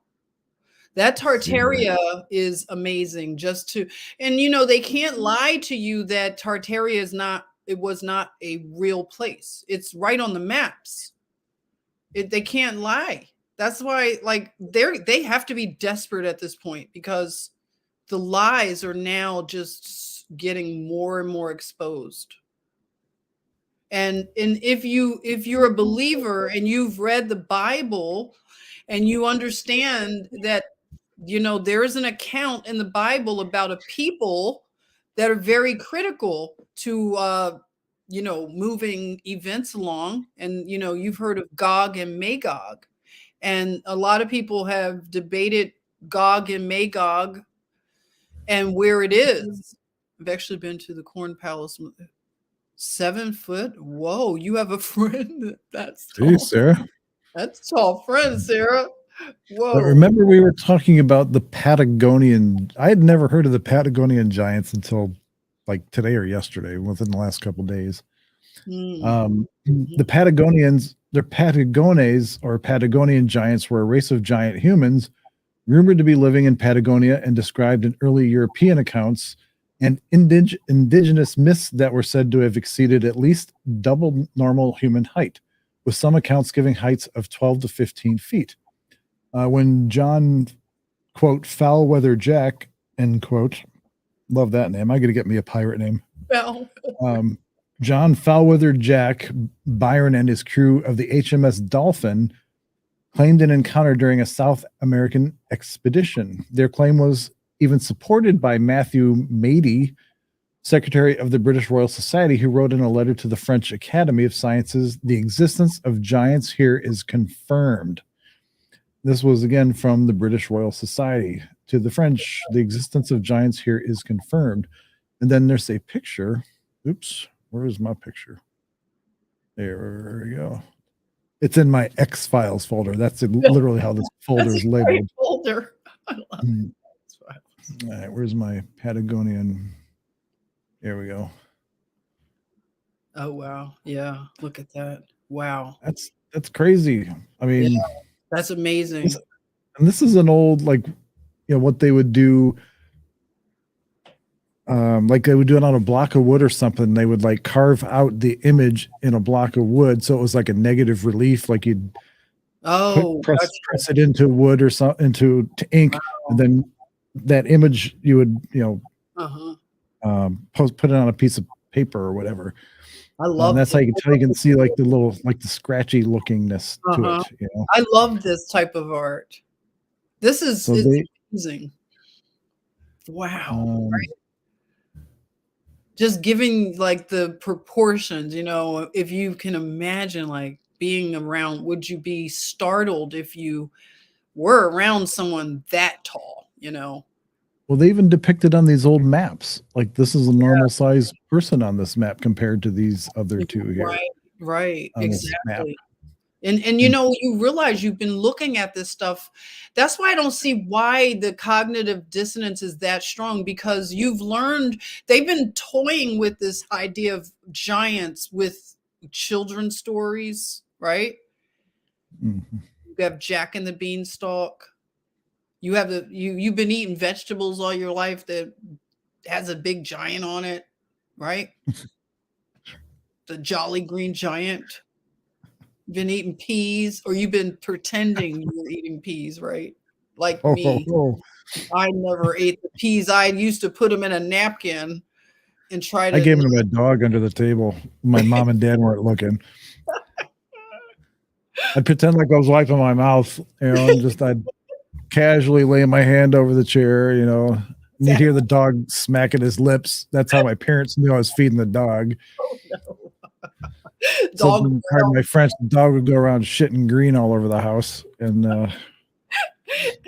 John's fed the dog again. He wasn't eating his vegetables. Oh gosh. The It was like red. Viking justice after that, though, let me tell you. Oh boy. But for those, I love this graphic, this red pill process. It's funny that Matthew McConaughey is the person they used. Like the first step is the red pill hits, right? the rabbit hole doesn't add up. The realization, So the good. realization continued. Acceptance, and then back to the rabbit hole. It never stops, right? You just have to keep learning more, because I believe it builds on. It's a building process, and Yes. ultimately, I just feel that this journey for me, it brings me back to a more natural mindset. Like I would stay back if you guys wanted to come back to the block after we went. Remember, we went on a sail and we went into Alberta, and it was like these friendly giants that fed Mhm. you like fish and all this fun stuff, and like taught you how to build things and all this stuff, right? When things cooled down on this side of the known world and you guys said, yeah, I'm heading back. You coming, Jen? I'd be like, I'm good. I'll write me, or I don't know. I don't think we'll get connection, but I love you. Have fun. I'm staying with the Giants. I'm staying in Agartha. Okay. I wouldn't leave. Okay. I wouldn't leave. I would stay there. I'm Especially sorry. if they were feeding us and giving us a place to live and hang out. And they're teaching you how to do stuff, like skills that you never would have imagined. Like, you're going to learn how to make like stained glass and color it. And you're going to learn how to like build boats and build things and do things, how to make tweed, how to live like natural, everything, nothing toxic. You're going to have you're going to learn how to make soap that's not toxic. You're going to have clothes that you just go and wash them like it's all natural. You're going to be able to open your windows and just let the breeze in when you sleep at night. Nobody's going to leave your door open. Nobody's going to mess with you. We live in a oof. I'm staying, guys. I'm not coming back. Sorry. I'm good. Living like a hobbit. There you go. Only thing it wouldn't have was like the hairy feet, the big hairy feet. I don't know if I could deal with that, but it's like it'd be like having one of your family members, like your aunt or something like that, has a beard because she's Italian or something. But and sideburns, like Johnny Cash sideburns. And oh no. I'm sorry for anybody that's Italian. You know it's true. There's some Italian women age gracefully and don't get the beards and the mustaches and the sideburns and stuff. I always wondered why my ex always went to that laser whatever hair removal crap all the time. It's like, you just don't know.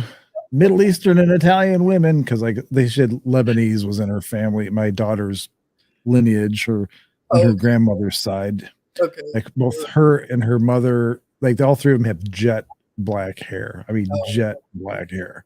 Right.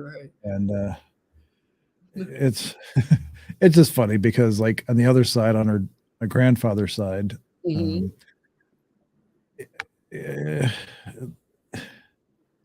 I've seen some beards and some mustaches and sideburns in some of these family gatherings, let me tell you.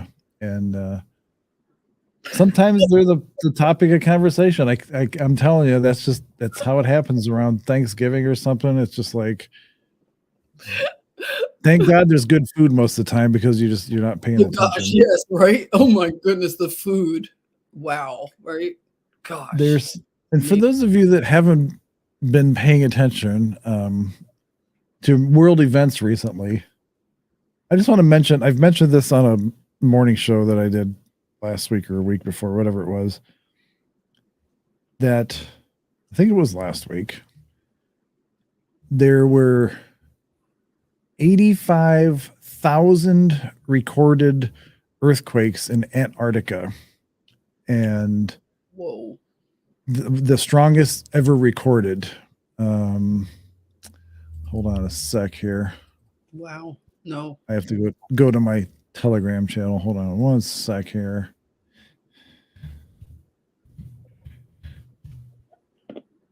Come on, what's going on? Maybe I spelled it wrong. Have you ever noticed, guys, when you're putting in something that's way too like the tinfoil side of things, like, have you noticed that autofill doesn't fill it? Like, you were looking up right. the Kardashians, you wouldn't even have to type it. It just from you saying it, it'll just look it up for you, right? But have you noticed that, John, with certain things just don't autofill? You have to type the whole word out. You have to be exact in Telegram. You have to be, you can't be close. You have to be exact. I see. But I'm saying if you're looking up, I've noticed that in my research process, I've learned that certain buzzwords and things, the autofill does not work. I don't care. You could be typing almost the whole word, and it's like, nope, you're gonna have to type the whole word. I'm not giving it to you that easy. Right. Something's going on with my Telegram. Hold on a second here. You've noticed it. Yeah. That's when you know you're onto some good research, when it won't autofill. Yeah, what is going on? Anyway, forget about it. But anyway, they were the strongest series of earthquakes ever recorded, at least in Antarctica. And I just thought it was interesting because we talk about it a lot recently. And this week, over the skies of China, the skies were red, which is like a biblical sign. Like it was, somebody said it earlier today, and now I forgot. But everybody's like, "Oh my God, this is like a sign. Like this is like, Yeah." And some like the mainstream news is like playing it as it's reflecting off the boats in the harbor or something to that effect. And if you've seen these images, oh boy, they're they give their reason. You're like, unbelievable. oh my God, right? Like literally, the lies don't make sense anymore. Like like you will be able to spot them right away. Once you go down this mud flood journey, you'll be like, nope, I'm sorry, you're lying. You're totally lying, Mom. No, I'm like kidding. Oh, I'm kidding. Here we go. Jokes. They're jokes. Yeah, they're jokes. All right, so here's like one video. Oh my goodness, that's redder than I couldn't. I'm so glad you showed the video. Are you kidding? This is what it's time. It's time to get on your knees, China. Oh my goodness. I would Hold on, I forgot to share it with audio. Whoa. It's time to get right, China. You have skies that look like that. Oh my goodness. Oh my goodness. 我想这是什么天气呀？哇靠，这个天怎么啦？ Oh my gosh. Have mercy. Oh my. Now that is a sight. Yeah, this is like within the last couple days. Oh my. Yeah, Casey, that's what they were saying. It was a reflection off of fishing boats. It reminds me like the Men in Black when like Will Smith's trying to describe the swamp gas as reflecting off the light of Venus, something, whatever. And that is like, at this point, we're going to see more natural events like this. And the gas lighting, there's no way. Wow. Oh boy. And these guys have had it rough with some of the lockdowns and the brutality and they genocide. Go through it. And, I mean, just unbelievable. Really go through it. And one thing about China, I've been to China. I loved traveling to China. I don't see going back anytime soon, but I loved my travels to China. And the thing about that, there's a persecuted church in China. And about the Muslims even that are persecuted, and their persecution is something off the charts, like what happens over there. And all the clothes that are made and things like that. They have prisons that are right outside, like they're next to the factories. So all this stuff is made by people that live at the factory in a prison. And it's just unbelievable, the control. Like, if you try to look things up, like on Google, they have you're wardened off to a small part of Google. You can't look a lot of things up. So that was weird for me. Like, this is pre me losing my YouTube channel. So at least I went to China and knew what it felt like, right? A little bit, right? I got baptized a little bit about control, but that is a believing church, that underground church there in China. They will smuggle Bibles underground to get like just pages of the Bible. That's how badly they want the Bible. And they are amazing. That's some real Christianity. Like, I'm not saying like ours is Well, I'm just saying that's something different on a different level. We should think about them and be praying for them because there's something very biblical about where they live. You know, that's the dragon civilization, the dragon cultures that are rising up. Mhm. So you have the dragon that's rising, and the dragon even includes, I hate to say it, you know, it comes into the Americas, that whole dragon culture. When you learn about it, it comes all over. And Tartaria, you know, you think about Tartaria and the giants that came from all in the Mongolian area. That's why, you know, you look at the giants in a lot of the pictures, like John said, they're Asian looking. And then you have the Nordic looking ones. And you have like it's races of giants. And you know, this will keep you busy for a while, the giants, right? Yeah, there's even some really interesting YouTube videos about ancient giants in plain sight. Like I can't remember the name of the one video, but it literally shows video from all over the world. And some of these, it's like one of the race of giants became part of the earth. Like in a couple of them, it is so distinct. It's like you almost have to believe that it can't be natural. One of them looks like one of these giants just laid down and curled up and went to sleep. Like you could see the arms are kind of curled up under and like the head's kind of laid down, and you've got the bending of the knees and it's massive. It's massive. Yeah. There was a video on a channel. Again, some of these weird channels pop up in the middle of the night because I guess the stuff that I look at, YouTube decides that I need to see some of this stuff for whatever reason. There's a channel called The Impossible Channel. And the guy that hosts it he doesn't try to be hilarious, but he's hilarious to me because he talks really fast and he slurs words together and stuff like that. And I don't blame him because I'm sure he's nervous to talk and stuff, but he's got like over 1 million viewers or something like that. Wow. That's So a video popped up on his channel last week or the week before. It was in the recent past. It was somebody was driving down the road. I don't remember what country it was in, but off in the distance, you could see these like snow-covered mountains. And you could clearly see a figure on top of one of the ridge lines walking along the ridge line or moving. And so from that distance, that would have had to have been a massive being, a massive person. And they were freaking out, of course, and these videos are always freaking out. So it was like a TikTok video, so it wasn't long. So a lot of the comments were that it was like a snow-covered cell tower and a bunch of other stuff. And so this guy believed so hard in what he saw, he actually made a follow-up video that this guy posted, and he went over there. He went back over there.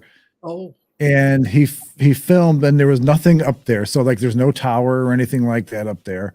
And then he went back and filmed again, and then that creature or whatever it was up there walking around again. This time it was walking back and forth. You can clearly see like legs moving, and this thing had to have been massive. So he actually, some of the comments said, drive up to the top or whatever. And so he did. He ended up on another video driving up there, and he filmed it. Right. And there was like a black vehicle parked up there with its lights on. And the dude told him to turn around. He goes, this road's closed, turn around, kind of thing. And so he turns around and goes back. And then he films like these giant helicopters moving some large objects in and out of that area. And actually, now I'm curious if you guys haven't seen it. No, I haven't. This will be great.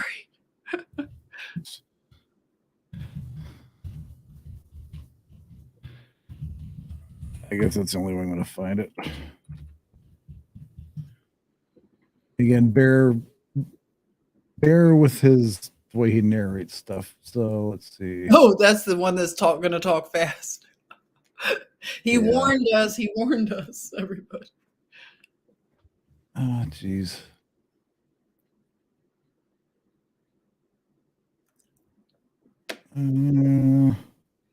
This isn't the channel. I'm gonna see if I can get the name of the channel from this dude here. Mhm.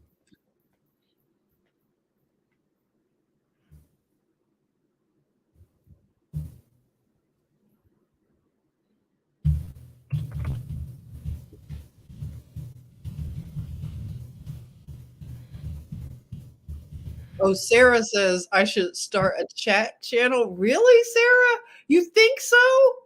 Would anybody come and chat with me, Sarah? You think? You have a great chat channel, Johnny. You know what, Sarah? I have not been on Telegram in so long. Like John tells you guys, like I go into these rabbit holes. You guys see how cuckoo I went when I was talking about this stuff?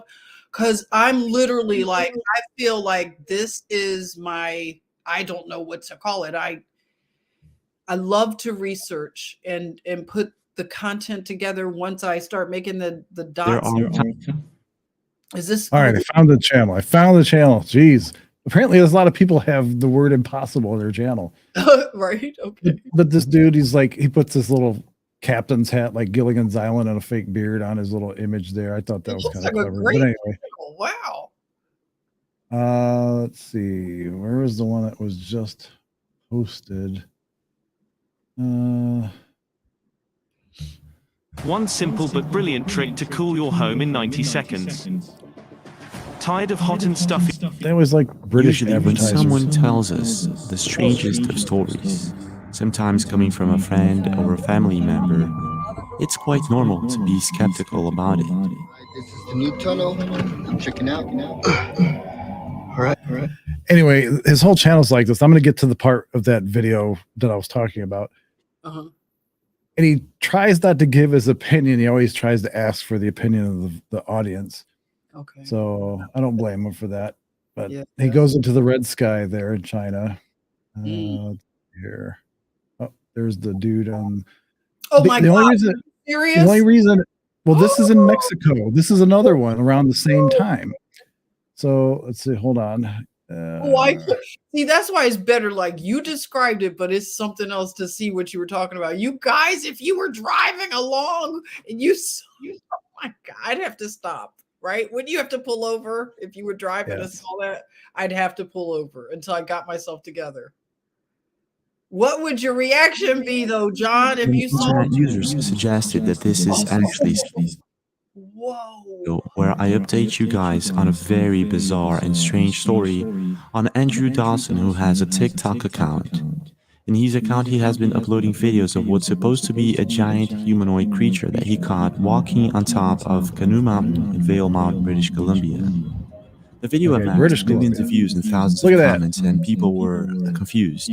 Oh my goodness. Is this really an unknown giant humanoid creature walking on top of a mountain, or is it maybe something else?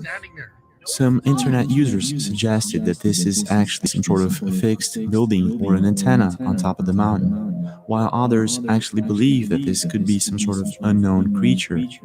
Well, Andrew did his best to find out. On our way. We're gonna go find somewhere closer, and I'm gonna set my camera on something so you guys aren't complaining. It appears that the next day there was nothing there on top of that mountain no more. So, in other words, it's possibly not some sort of antenna or a fixed building. Things started to get weirder and weirder. In his next video uploaded to TikTok, it appears that 2 helicopters flew over that mountain, and Andrew captured it all on camera. This is what happened. So they're extracting something out of here. There's 2 helicopters. What the See, the one looks like internet it's something's hanging from it. More and more curious about this whole thing, and they were leaving comments like, "Why don't you climb the mountain? Why don't you go there?" The internet is always going to get you to do something crazy. Andrew got his camera, got inside his car with his dog, and decided to venture himself into Canoe Mountain in hopes of finding out exactly what it is that was going on. You're gonna get me when he killed, got bro. to the mountaintop, he was surprised by something else. Oh. Yeah, this is what's going on? road's closed. Turn around. Really? Yeah, man. Just turn around, please.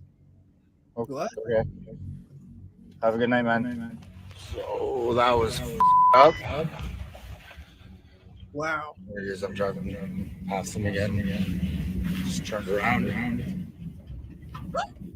Oh my gosh, though. I understand This why it's guy is really like bold. Like, he goes at night, John. I didn't know he went at night. Despite being a public road or a public park, Andrew was unable to go through and reach the point where he saw this giant humanoid being. A What? police officer stopped him and told him to turn around and go back. And this is what he did. The thing is, the next day, it seems he was being followed by a car, and since then, he hasn't uploaded any more videos, which makes this all very strange. Hmm.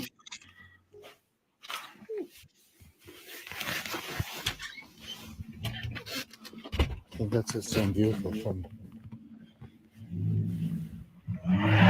Hey! But it doesn't stop there. Even stranger is the fact that last week, another video surfaced the internet of what appears to be the same thing walking on top of a mountain, but this time in Mexico. Check this out. Ve un gigante ahí arriba. ¿Qué será? Oh my goodness. That's massive. Massive. Oh my From that distance. This first part of the video was uploaded to TikTok, and in it, you can see what appears to be some sort of giant being on top of a mountain. However, it's very hard to affirm if this is a giant, a Sasquatch, a balloon. Hold on. Chupacabra. That's right, Nana. Nana. Chupacabras are little. Not that I've ever seen one. What? I hear they're little. Yeah. They're like the goat suckers. So they're like wolf size or smaller. Like, yeah, the chupacabra is known as the goat sucker. Actually, I'm going to write that down and put that on my carnal odor and couches of the saints. Goat suckers. There we go. Of the Saints is awesome. Well, think about this too, and I'm just throwing this out there. I'm spitballing. What if what the ancient people used to think as gods? What if the gods are returning? What if they've come back? And or what people used to think about the mentality of the people back 10,000 years ago, or however long, 6,000 years ago. Even the slightest bit of technology or intellect would seem like magic to them, would seem very powerful. So, of course, they would be gods. What if those either they never left or they just they came back and they're like, ah, shit, we should have never came back. We took a wrong turn and we were going to just stop over for a little bit and hang with the white wave. And it's like, Well, see, that's another thing, you all. When you go down the mud flood path, you will start to, like I said, read about the account of the flood. And by the way, every culture has a flood account narrative, and that's also something they can't debunk. So when you start, it's always a cataclysm. It's always a cataclysm. Yeah, always a cataclysm, and then you get into you could get into the mud, which is like they call it liquefaction, but that gets in. I don't want to go down that too long, but just kind of take it easy when you go down this road because there's a lot here. But you'll start to then study about the Nephilim, and I'm still trying to sort out understanding the Nephilim, the Watchers, and how the whole giant races started. And then you start to read your Bible differently because you realize that all those ites, like the Hittites, some Jebusites, and all the ites, they were races of giants. Termites. Yeah, the termites. And you realize that they were of varying heights. It varied. So they even give the heights in the Bible account. Mm-hmm. So you can imagine what it was like with these various tribes and the heights in the Bible are way bigger than anything we're telling you about. I mean, for what these giants are. Yeah, and then you talk about coming back. Like I think that now you see TV, John and David do a great job at deciphering, through this information of the Nephilim. They have a great grasp on it because they've been at it for a longer amount of time, and they're very biblical based with their Yes. findings. So I would he says, he stands on the word of God. Yeah, I would feel comfortable like turning you guys on to them because I really trust them and their biblical testimony, their testimony of faith. So I feel good about telling people about them. And I think that they really, really have a good grasp on the Nephilim thing. I'm still praying for wisdom of how to understand it all. But it is very deep.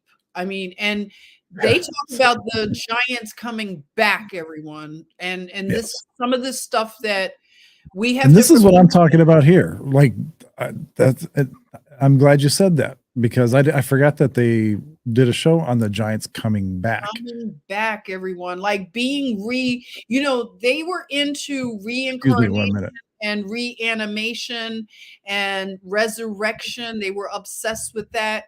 When you study Gilgamesh and Nimrod, and then you read about some of the weirdness that the connections with the Iraqi war and how the nations that went in to do their, spreading democracy is they go to the museums and they raid the museums of artifacts. So you start to wonder, okay, so if they took a couple of towers down and basically started war, but we end up going into museums into another country that didn't have anything to do with it, like something's not adding up. So you realize that Babylon is housed in that culture. So Nimrod, Gilgamesh, and then you start down that path. So there are stories that Hillary Clinton, for one, was very obsessed with Gilgamesh and really obsessed with getting artifacts and collecting. It's almost like they're playing like Pokemon Go, like they're collecting things and artifacts, and they're very serious about this stuff, even though it may sound crazy to anyone listening.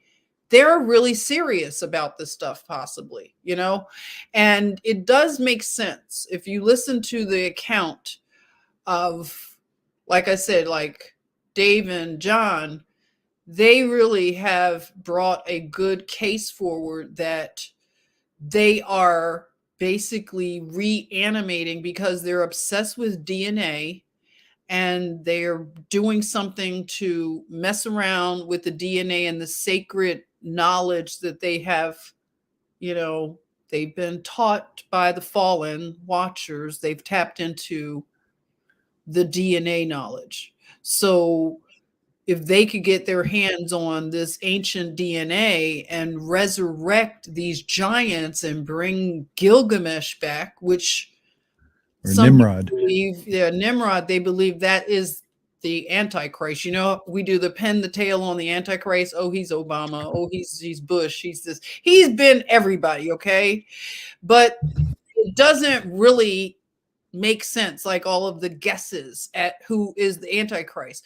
But if you listen to somebody who's done a lot, like Rob Skiba, he's passed on, he has some really good information too about Nimrod. I think his is one of the best. And he believed rather, because he died. Rob believed that Nimrod is the Antichrist. The second coming of Nimrod would be the biblical understanding of who the Antichrist would be. So I just I invite you all to look into that. We could talk about that at another time, because I want to do more on Nimrod. I've been doing some research about Nimrod, and we've talked about how does this make sense that the women got with the fallen Nephilim and then they gave birth to giants. Wouldn't that, people have good questions, like wouldn't that kill a woman to give birth to a giant?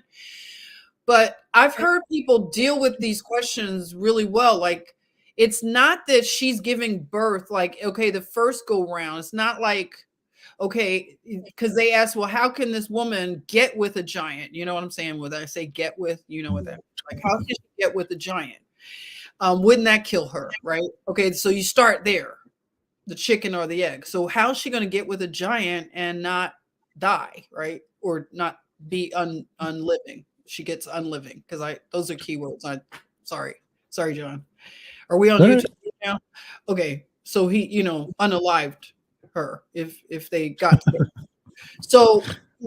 So basically, you're like, okay, how do I work that out in my mind? Because I know something's like, okay, got to understand it. So when you realize that fallen angels can assume different forms. So if they assume a form of someone that is like a size that would be like the same size as the woman, then you could see that as a possibility. And I've heard that Nimrod, basically something happened to activate something in his DNA. He did not start out as a Nephilim. That's what I've heard. That it was something that activated it. And when you think about genetics and epigenetics, and you think about what Ham did to Noah, well, I mean, that's a big debate. What did he do by uncovering his father's nakedness, or what does that really mean? Some people think that he slept with his mother, or they think he slept with his father. I mean, it's so many different concepts out there. But a lot of people have debated what that means. I don't think that he slept with his father. Personally, I don't think that's what it means. But through disobedience and things like that, and when you hear about how certain things will skip a generation, and you think about our genetics, if somebody is not obedient to Jah and they want to join Satan's kingdom, then that can activate something that was in the DNA. See, if you take it from that and you think about it was in the DNA, but they did something to bring that, like, innervate this. And they possibly did something to even tamper with the DNA. So just because it was in antiquity doesn't mean that they were not doing genetic engineering back then. Because if you look at Nimrod and his palace, all on the walls and the gates of Ishtar are chimera animals, hybrids. So you'll look at the gates of Ishtar and you'll see all of these like lions that have these different features and things that we never saw animals that look like this. So what it informs you of is like, okay, ancient Babylon, Nineveh, Iraq, all these places, they might have known something about DNA to create these real animals, and they might not have been mythical. There might have been dragons that were flying around, right? The winged serpent of Quetzalcoatl, that might have been real, Quetzalcoatl. And so you realize, like, how are you going to debunk something that you read it in the Bible? You read like accounts of unicorns in the Bible and things like that. So what are you saying? All of this is allegory? They're going to gaslight you that much that you're not going to believe what you read in the Bible. You're going to explain it away.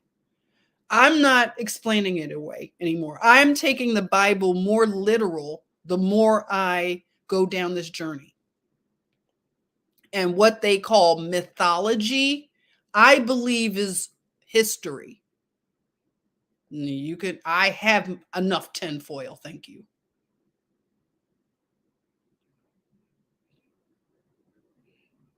Can't hear John. Can someone type in there? We can't hear John. No, I was muted because I could hear myself on your computer, so I didn't know if there was an echo. Okay. But to tie in with your point about giants and women, just earthly women, I used to breed monitor lizards. And think about this. Like the Komodo dragon, for example, is like the top of that pyramid for terrestrial lizards. Like Like a Komodo dragon can weigh up to a couple 100 pounds and literally can eat its own body weight in food because sometimes they eat once a year. But anyway, those baby Komodo dragons start out as a lot of other normal terrestrial monitor lizards do. Like a baby Komodo dragon is maybe, like that big, and they grow up to be 8-10 feet long, weigh a couple 100 pounds. So it's also possible, in addition to triggering something in the DNA, going down that whole satanic path, triggering something. I mean, there could be an accelerated growth kind of thing. It could start out normal and then just start growing like crazy. And so there's a lot of possibilities. And speaking of the knowledge of the ancient world, a lot of people, for whatever reason, don't talk about this, but if you remember Alexander the Great and his ties with Cleopatra, and the library at Alexandria supposedly was one of the most inclusive libraries of knowledge that the world had ever seen. And somebody had brought it up. Was it Karen? This is one thing that they tend to do when they want to control the narrative or rewrite history or make sure you don't find things. They always, I love this word, sack. They always like to sack these places, Exactly. whether it was the Germans or whether it was, whatever invading culture or army. So they destroyed the library at Alexandria and all of that stuff, all that worldly knowledge that was there. And there was rumored a lot of just unbelievable knowledge about Atlantis and other things at the Library of Alexandria. Like, people would come from all over the world to visit the Library of Alexandria to learn and to anyway, an amazing collection of artifacts, that kind of stuff from the ancient world that predated Egypt. And so I don't think it's a coincidence that every time this whole thing starts to gain traction, they find a way to destroy or remove any evidence. I don't want to say destroy, because a lot of times they don't destroy, they just come and take it. Yeah, you're right. They And give they that take it, burned down. squirrel it away under the Vatican or wherever they end up taking it to. There's a lot to be said for an intentional manipulation of this whole history, or the idea of our history. It's like here you go, here's a little cookie box, or here's a little something, and we're gonna, whatever history that we're gonna let you know is gonna fit into this little box, and this is all you're allowed to know. And we've made the story believable enough and fit the pieces together so it's believable enough that you won't question it, or at least you won't question it a lot. Right. And because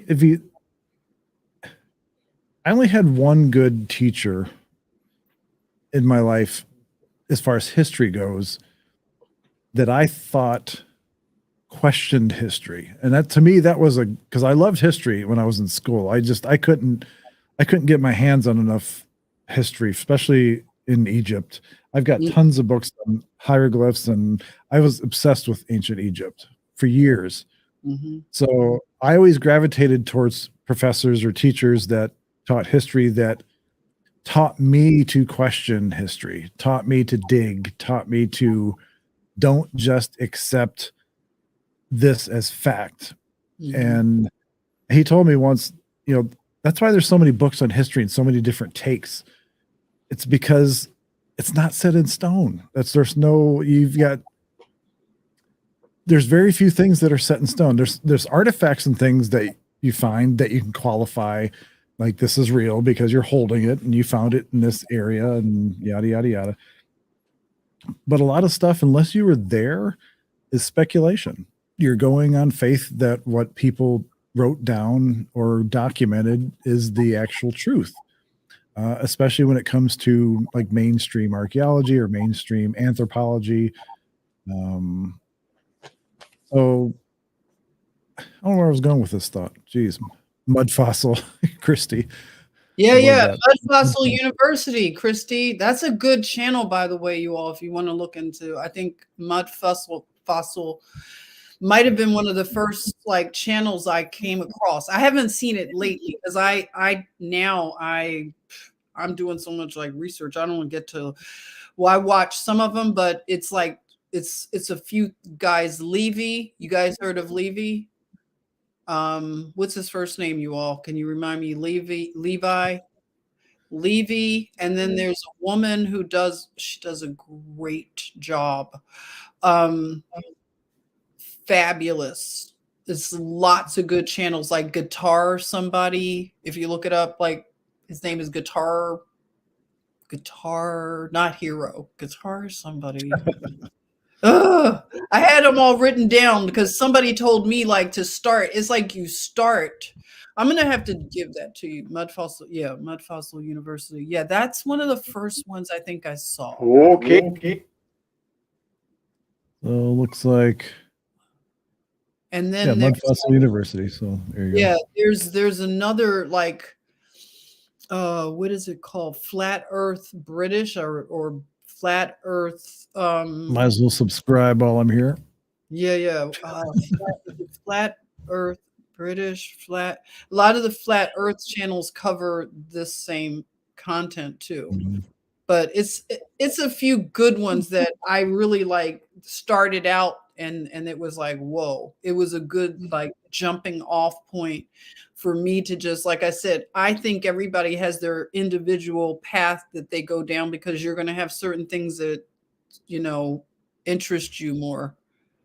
That's right, Sarah. It's so humbling too. You know how they say knowledge puffs you up? I promise you, this kind of knowledge is not going to puff you up. Really, it's not. It's going to humble you. This is like humbling knowledge because it's so many lies we've been told. And when you realize that and you just realize it's so, like King Solomon said that he wouldn't have enough books. He wouldn't have enough room to house all the books that would, you know, just would be necessary in terms of all the knowledge that he was on a quest to learn. He was the wisest man in the world until he fell from his position. But he was the wisest man and he knew everything, you know? And even if you read his account of that, he's like, it's all vanity, you know? And if it puffs anybody up, then it's not from Jah, you know, because it's no room for pride when you realize how much you've been lied to. And when you can conceptualize the fact that you're living in 4 rooms of a 50-room mansion, just think about that. You just found out about the other rooms, okay? That's where the truth movement that comes here. Yeah, like Narnia. Yeah, you're like, wait a minute, it's more rooms? Like, yeah, here's the key. You go and explore them. What? I can go and explore them? And every room is like decorated differently, okay? You get to go and sleep and spend the night in each room and learn it. Okay? So you're going to feel puffed up? You're going to feel arrogant like I know it all now. Oh no, you don't. You realize, "Oh my gosh. It's a humbling process." Yes, it is. There's the site I was reading from earlier is called stolenhistory.org, so they don't get pissed at me that I got it on the screen for an hour. Like speaking back to Tartaria for a sec, this section here I thought was interesting. It's called the cover-up. The official history is hiding a major world power which existed as late as the 19th century. Tartary was a country with its own flag, its own government, and its own place on the map. Its territory was huge, but somehow quietly incorporated into Russia and some other countries.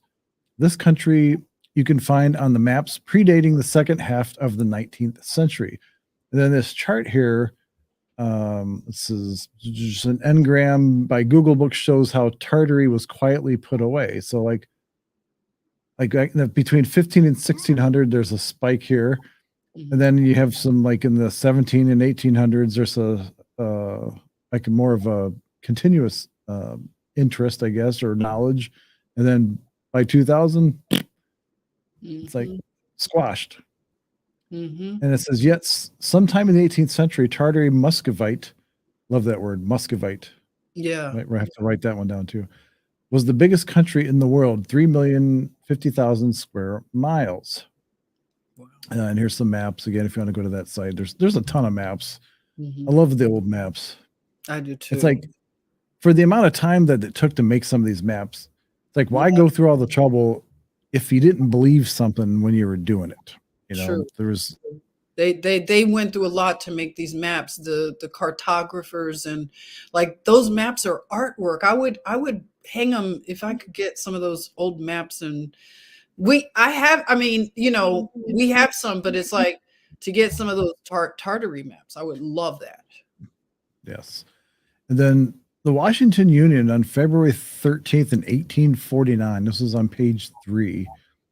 So this was an actual clipping. I'm not going to read the whole thing, but I think it's about an event. I'm going to read this latter part here. Madam Anna Bishop will also, by desire, sing her favorite ballads, John Anderson, My Joe, whatever that means, The Last Rose of Summer, etc., etc. The entertainment will commence with her celebrated musical fantastical. They always used that word back in the 1800s, fantastical scenes of circumstance entitled La whatever Sforgado, in which Mad AB will sustain 7 distinct characters, or madam, must be madam, in appropriate costume and sing in 6 different languages. And this is what I thought was interesting: Russian, German, English, French, Tartarian. This was in a paper clipping from 1849, and they recognized Tartarian as a language, and Italian, comprising the most brilliant gems of popular operas. So that was mentioned in an actual clipping. Yeah. Wow. Let's see. I didn't realize that they've ever called their language a specific. In 1739, I think this is what. Let's see. Maybe I'm reading it backwards here. I don't know. But whatever this is, their characters are of such a nature that they are equally legible either backwards or forwards. To explain myself, if a Tartar prevents you, I think that's what that says, presents you maybe an open book, and you read it in leisurely, oh, this must be a weird S, another person who only fees the letters the wrong end upwards shall read faster than you and overtake you when you hesitate. Yeah, that S looks like an F. Okay. Yeah. Wherefore it is impossible to write anything in the Tartarian language, but those in the same room who are anyway within view of the writing may overlook you, and especially if your characters are large. So they talk about it a few times in here. Remarks on the Tartarian language, had no little trouble to weed this prejudice out of the mind of the emperor's eldest son. Let's see here. But he don't understand the Tartarian language. So they mentioned it several times. Wow. Let's see here.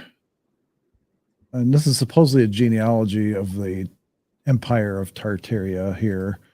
I can't read any of that. So, but there you go.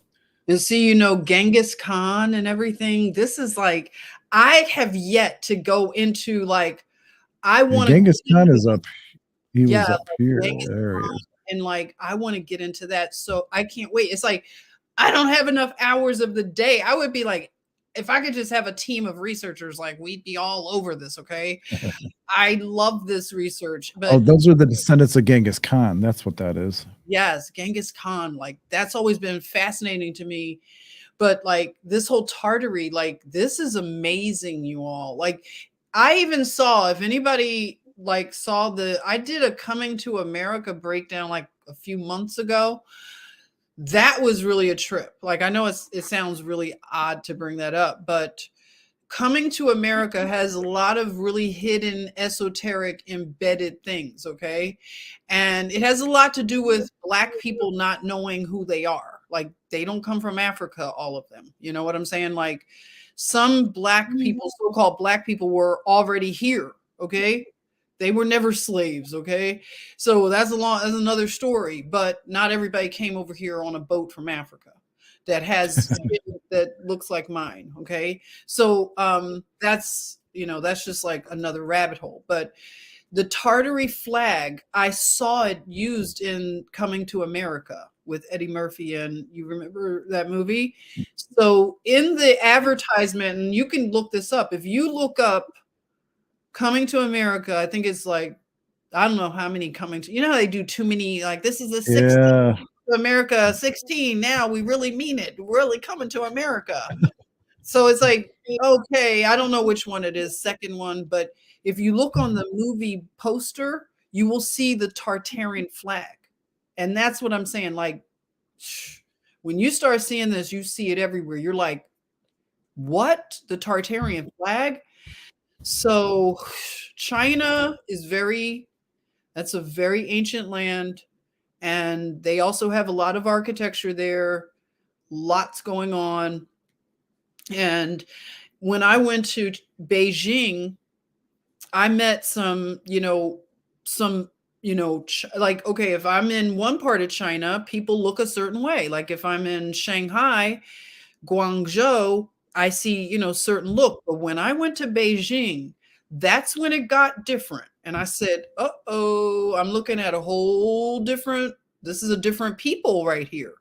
And I can see how they were taller and they look like they were from like more Mongolian, like, I don't know how to describe it, like the Mongol region, like they might've been from the steppes, like the more like, they have a big rural area. China is so large. And, when you think about Alaska and you think about the Arctic Circle, this is all part of Tartary, and this is all Russia, and China together. You see what I'm saying? Like it's bigger than we think. When everybody laughed at Sarah, what was that woman who was running for vice presidency? Sarah Palin? Palin, when they laughed at her, they made a meme out of what she said. I can look out and see Russia. You can, okay? She wasn't just being a ditz. If you're in certain parts of Alaska, that's Russia, duh. And by the way, they want their stuff back, okay? They're coming back. That's right. Okay, that's going to be a whole issue that we're going to have to deal with. Russia's coming to get their stuff back. Okay, Alaska. That's a whole other show. Don't get it twisted. Is what I'm saying is they have us all gassed up about Russia, but when you think about how vast that land is above, like you go Canada, Alaska, Russia, China. There are civilizations that live all up there. It is not empty wilderness, all of that land. And it's just a lot to learn. And it's exciting. I don't feel overwhelmed. I just feel like, I wish I could just spend like all hours researching and just learning, putting like things together. I love this. Okay. I just can't. I've never loved anything more like to do. I swear, I love doing this. Makes two of us. I mean, there's, as I've gotten older, I think I've gotten, I won't say better at it, but God's given me more discernment. So I know what rabbit holes aren't going anywhere or that I shouldn't. Because there's some I think that are thrown out there purposely to lead us away from other rabbit holes. Like they want you to think like, oh, you discovered something and now you're going down this rabbit hole. Right. But it's really a psyop, Yeah, so exactly. There, and we're not trying to tell anybody that you should believe anything we're saying. You should always do your own research. You should always do your own digging. Just because we are interested in something and we're talking about it and we're presenting ideas, it doesn't mean they're stone cold hard facts. You know, we don't know. We just know that we don't know. We know there's a lot of stuff that is available for us to learn about and have an open mind about, and that's the thing is having an open mind. I mean, it sometimes it bothers me when, especially when I was younger, that I always had an open mind about most things, not everything, but most things. That it seemed like a lot of at the time, my Christian friends would get bent out of shape because I was talking about aliens, or I was talking about Bigfoot, or I was talking about the possibility of other life on other planets and whatever. And my answer was always, well, God's all powerful. Why couldn't there be other life on other planets? Why are we so focused on, like, Earth is this only thing in the entire universe, and we're so talking about pride again, that we're like, that he had no other creations, he had no other jobs that he was on beforehand. So to me, my God would allow anything in his universe, as far as because my God's all powerful. My God doesn't fly around on a silver, vehicle or a carpet or whatever. My God wouldn't have to do that. So anything that falls into that realm of like the Ancient Aliens shows and that kind of stuff, it interests me because the information's there. It's there. It's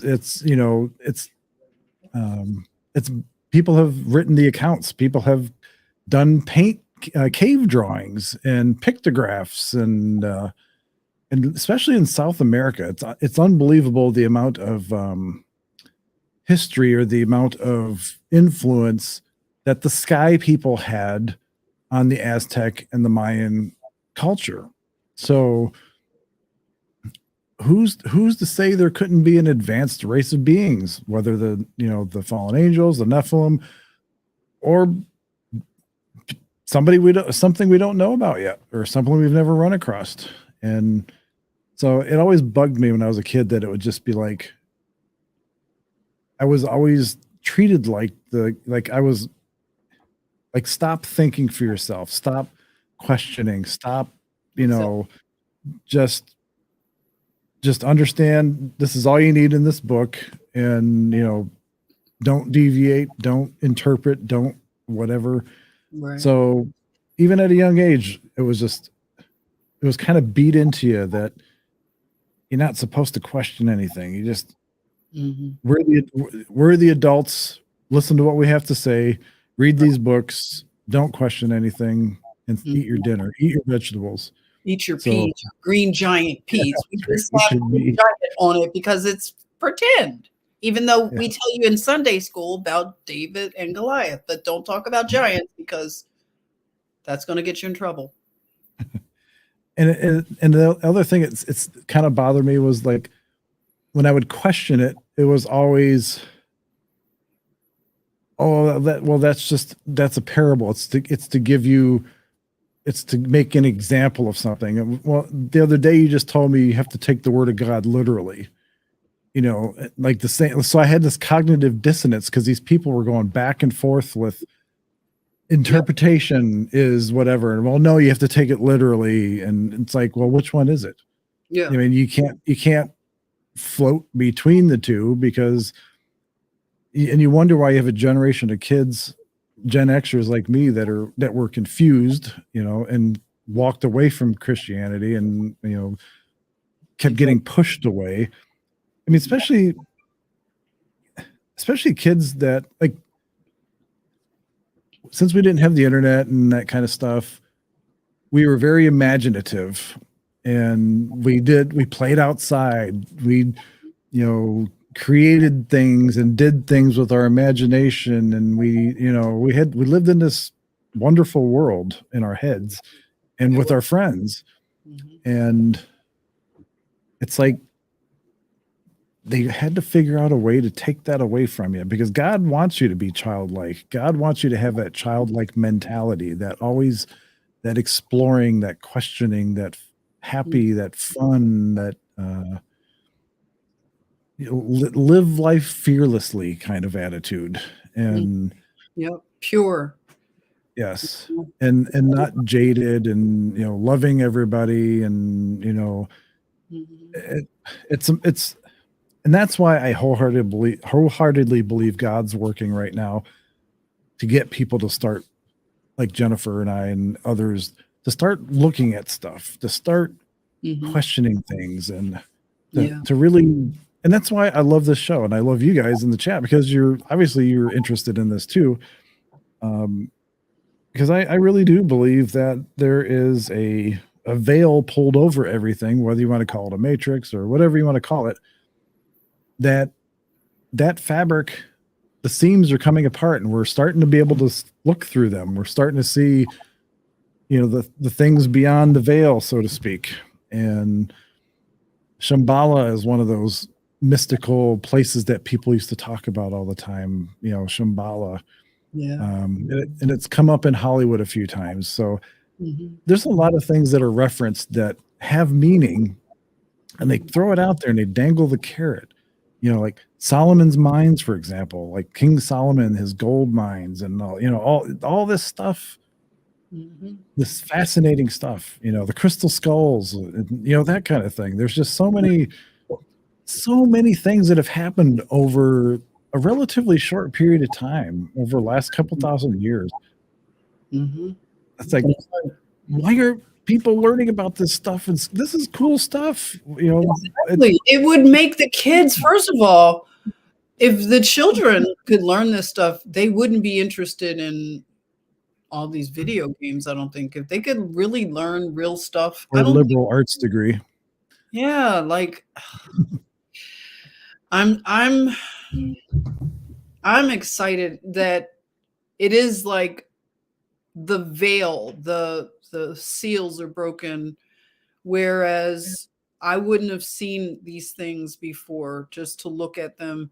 And now, I believe Jah has opened our understanding, and he's taken the seals off. He's allowed this.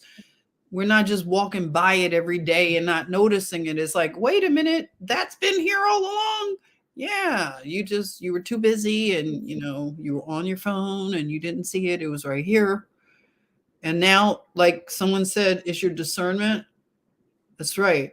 Yeah, Karen, I agree. This type of research, it strengthens your intuition and discernment. And we are living in a really high, like, deceptive time. And, the thing is that we have to pray for that discernment to be sharpened, because it's a lot of tricky stuff out here. It's a lot of landmines. Now, some people don't want to take on new things because they are scared. They don't trust themselves. They might have come out of a cult. You don't know.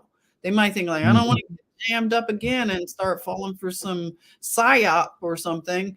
But if you pray about your discernment, and if you're being led to go back to the Genesis 6 account, and you're being led to look at Noah's Ark and like really study like what happened during this flood, and what is this, what are these watchers, and you might want to read the book of Enoch.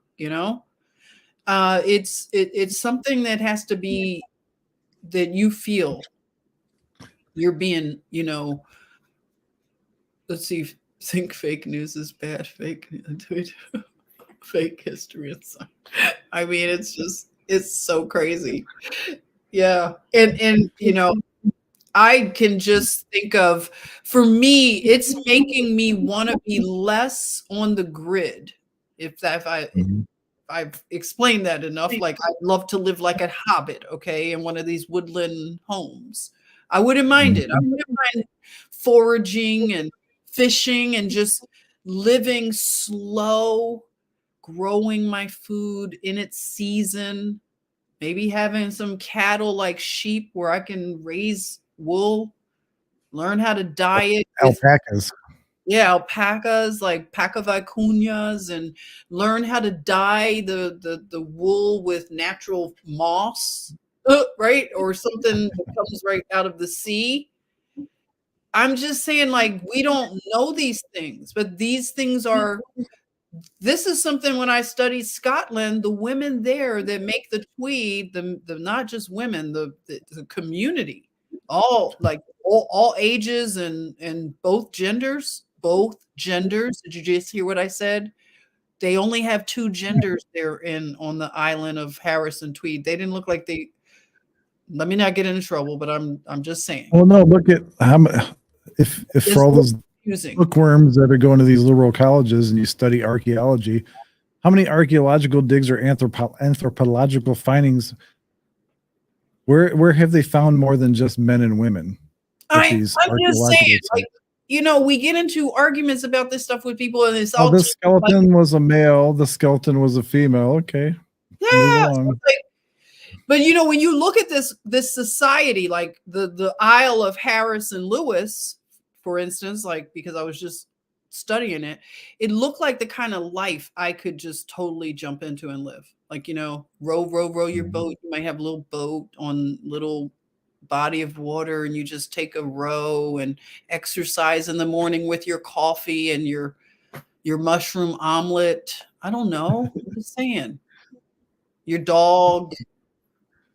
And you just you live a life that's like full of real meaning, and you don't need like social media likes and subscribes, and you don't care about that stuff, anything to do with a life online. You want to live offline. Like I really do. I'd love to live offline. It's not possible right now for me. Like, you know, I feel called to be on this battlefield right now. You know, this is the battlefield. But if I could and live like that, like what I saw they live like on that island of Harris, Harris and Lewis, I would totally sign up for that, like today, to live like that. I turn in my phone and turn in all my, like, I'll take one bag and I'm there. The meaning of life is not to worry about what the meaning of life is. I like that. Exactly. And just, can you imagine where everybody has enough to eat? When they made the tweed in the early days, tweed was used as currency. I know I repeated that. They used it to trade and barter tweed. Okay. And I remember, like, I don't know about you guys, like in the 80s, remember like when you saw those movies like 16 Candles and all that? Like, remember Molly Ringwald? I was totally into Molly Ringwald and those movies, like, you know, and what is it like, the whole genre. Breakfast Club genre. Breakfast Club. Yeah, I was all about that, right? So I used to wear clothes from the vintage store. I would go to the vintage stores in Atlanta, like when Atlanta was nice, like little 5 Points and stuff. And me and my roommates, I went to Spelman, and we would get these little dresses, and we were into the B-52s, like Rock Lobster. Oh, yeah. Scene. You know, we were into like The Cure. You know, we were like kind of mode. Yeah, we were a little bit emo, but we weren't, you know, we're kind of punk rock, emo. We were everything. But new wave, right? Remember all that? Information Society. Yeah, Devo. Remember, we are Devo. We were into all that. It was fun. I think that it was still fun. And like we were in the culture club, so we Cure.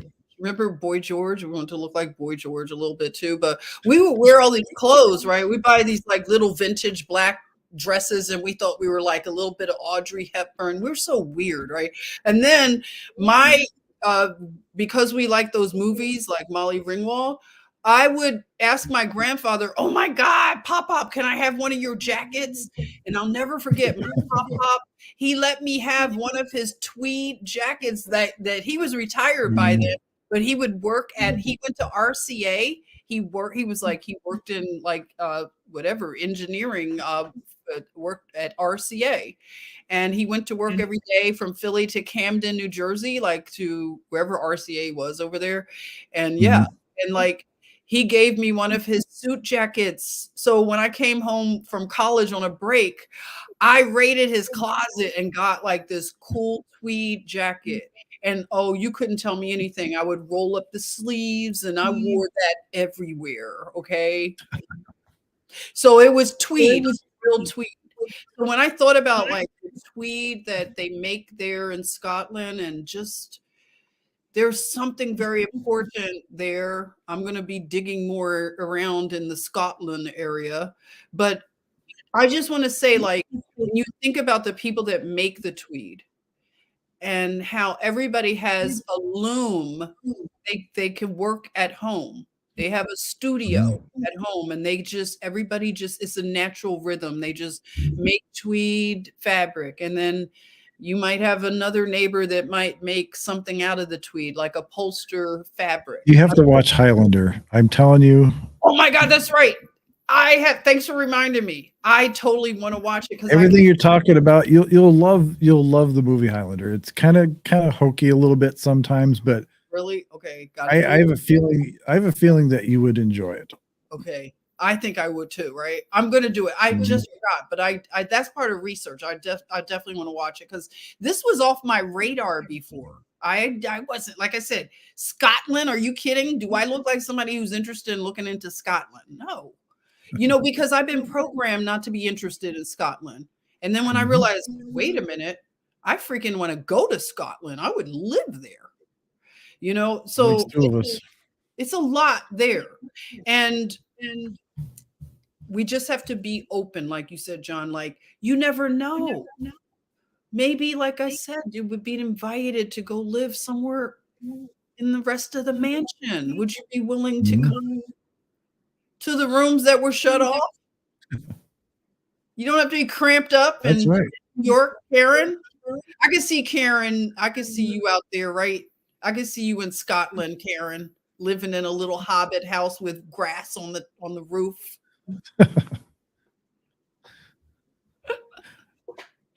Yes, Karen, I loved Highlander too. To this day, and here goes back to what I said earlier in this shenanigans we started earlier.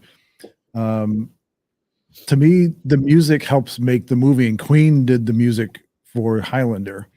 Oh, and so the music, the songs themselves are beautiful, absolutely. Like just a song called "No One Wants to Live Forever," and because the Highlander, these immortals, and I'm not going to give it away because you have to experience it for yourself the first time. But anyway, the music goes perfectly with the movie, and it came together right. You know, to me, it hit all the buttons.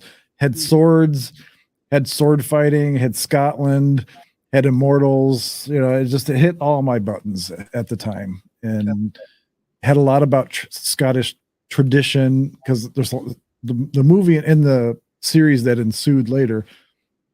It was all about, you know, defending not only yourself, but defending your people, defending your clan, freedom, right? Defending your idea of, you know, having a normal life. And that's right. Having land rights, right? Land rights. Yes. It's such a good movie. Really? Yeah, I was upset when they stopped Highlander too. I'm kind of glad they did because the series started getting hokey. Oh, really? So the series and the movie. The movie, yeah. No, just you see the movie. That's your only assignment is to see the movie. Forget I even said anything about a series. Okay. Just now I'm clear. Movie. Okay, my first assignment is movie. Yes, with the one with Christopher Lambert, the very first one, and Sean Connery. It literally is. It's worth the time to give your brain a rest. It's such an enjoyable movie, especially if you don't try to. If you go for the entertainment value and don't try to overthink it. Okay, all right. Kind of like Bill and Ted's Excellent Adventure. You can't overthink. No, it is what it is. Right. Okay. I've played this video a couple times this week, and I keep coming back to it because I still think people are a little worried, a little troubled by stuff going on. Mhm. So I want to play this. I don't necessarily want to end with this, but I want to play this because if there's anybody that is watching in the future or even watching now, I think everybody right now needs to see this. This woman is amazing. So I want to just play this real quick. So bear with me. Listen, I got something to tell y'all, and I can't keep it to myself today. Let me tell you something. At 22 years old, I lost my mother. My mother was killed in a car wreck. Then I got married to somebody who physically abused me, mentally abused me, and then he left me for another woman, and I was pregnant with 2 other children. Then after that, I almost lost the house. I did lose the car, but I got it back. I ended up on food stamps. Then I had to file bankruptcy to keep a house keep a roof over me and my children's head.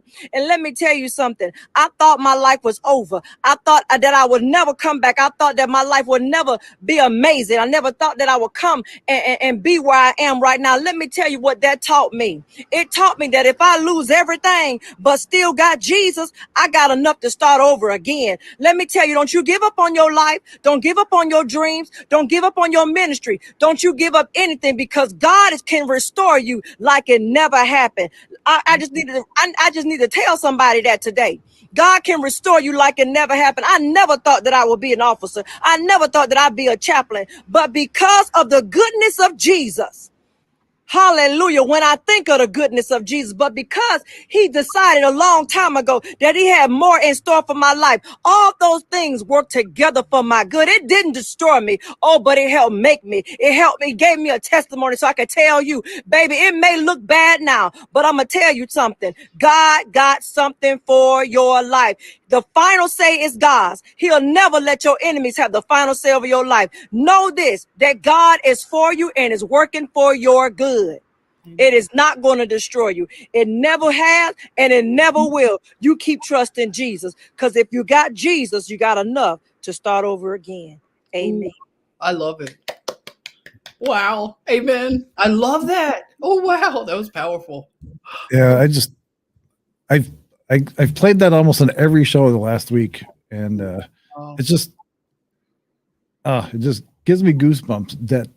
That's just such a wonderful testimony, especially for people right now that are struggling, that are feeling like things are crazy and like out of control, whatever. I'm hopefully that gives you some encouragement, some whatever. I mean, that's just it's amazing.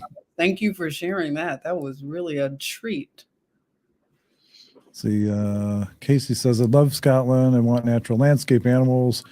That would be my dream. Just community of nature. Yes. Yes. That sounds nice. I'd love you to be my neighbor. Would you be my neighbor? We're going to Scotland. But I'm telling you, Jennifer White Wave is going to watch Highlander at some point here in the near future. That's right. It's about to activate all my Gaelic stuff there, right?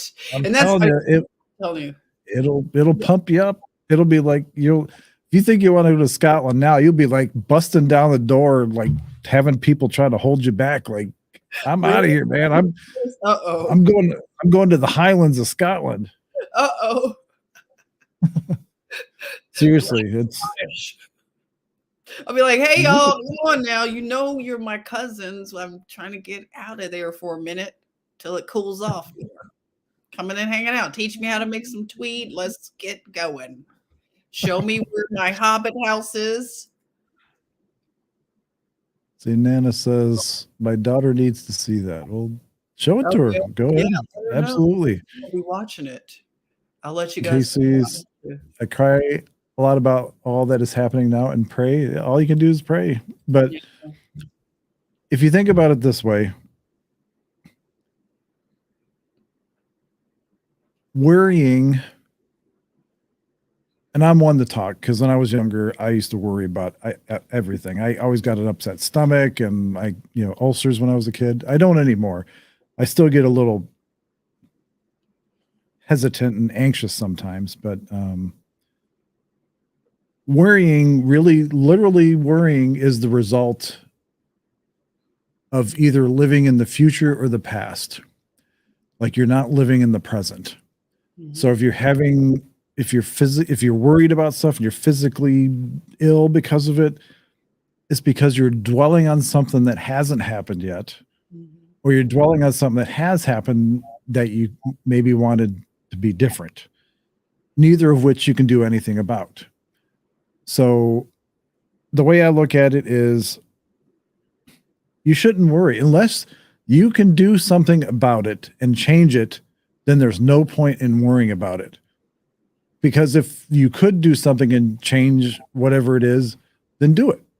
Change it, do it, get rid of it, get it out of your head, So stop torturing yourself, stop beating yourself up, stop whatever. Just take it day by day. And we can't, well, at least not that I know of, can't physically live in the future or the past. So, and that's when you become anxious, is because you're doing one of those two things.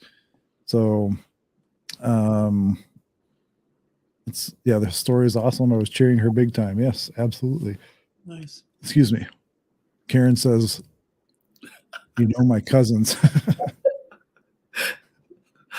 My Scottish cousin. That's right. We're probably all Scottish cousins, for that matter.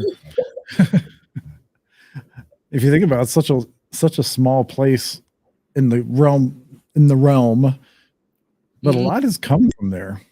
And there's a lot of influence.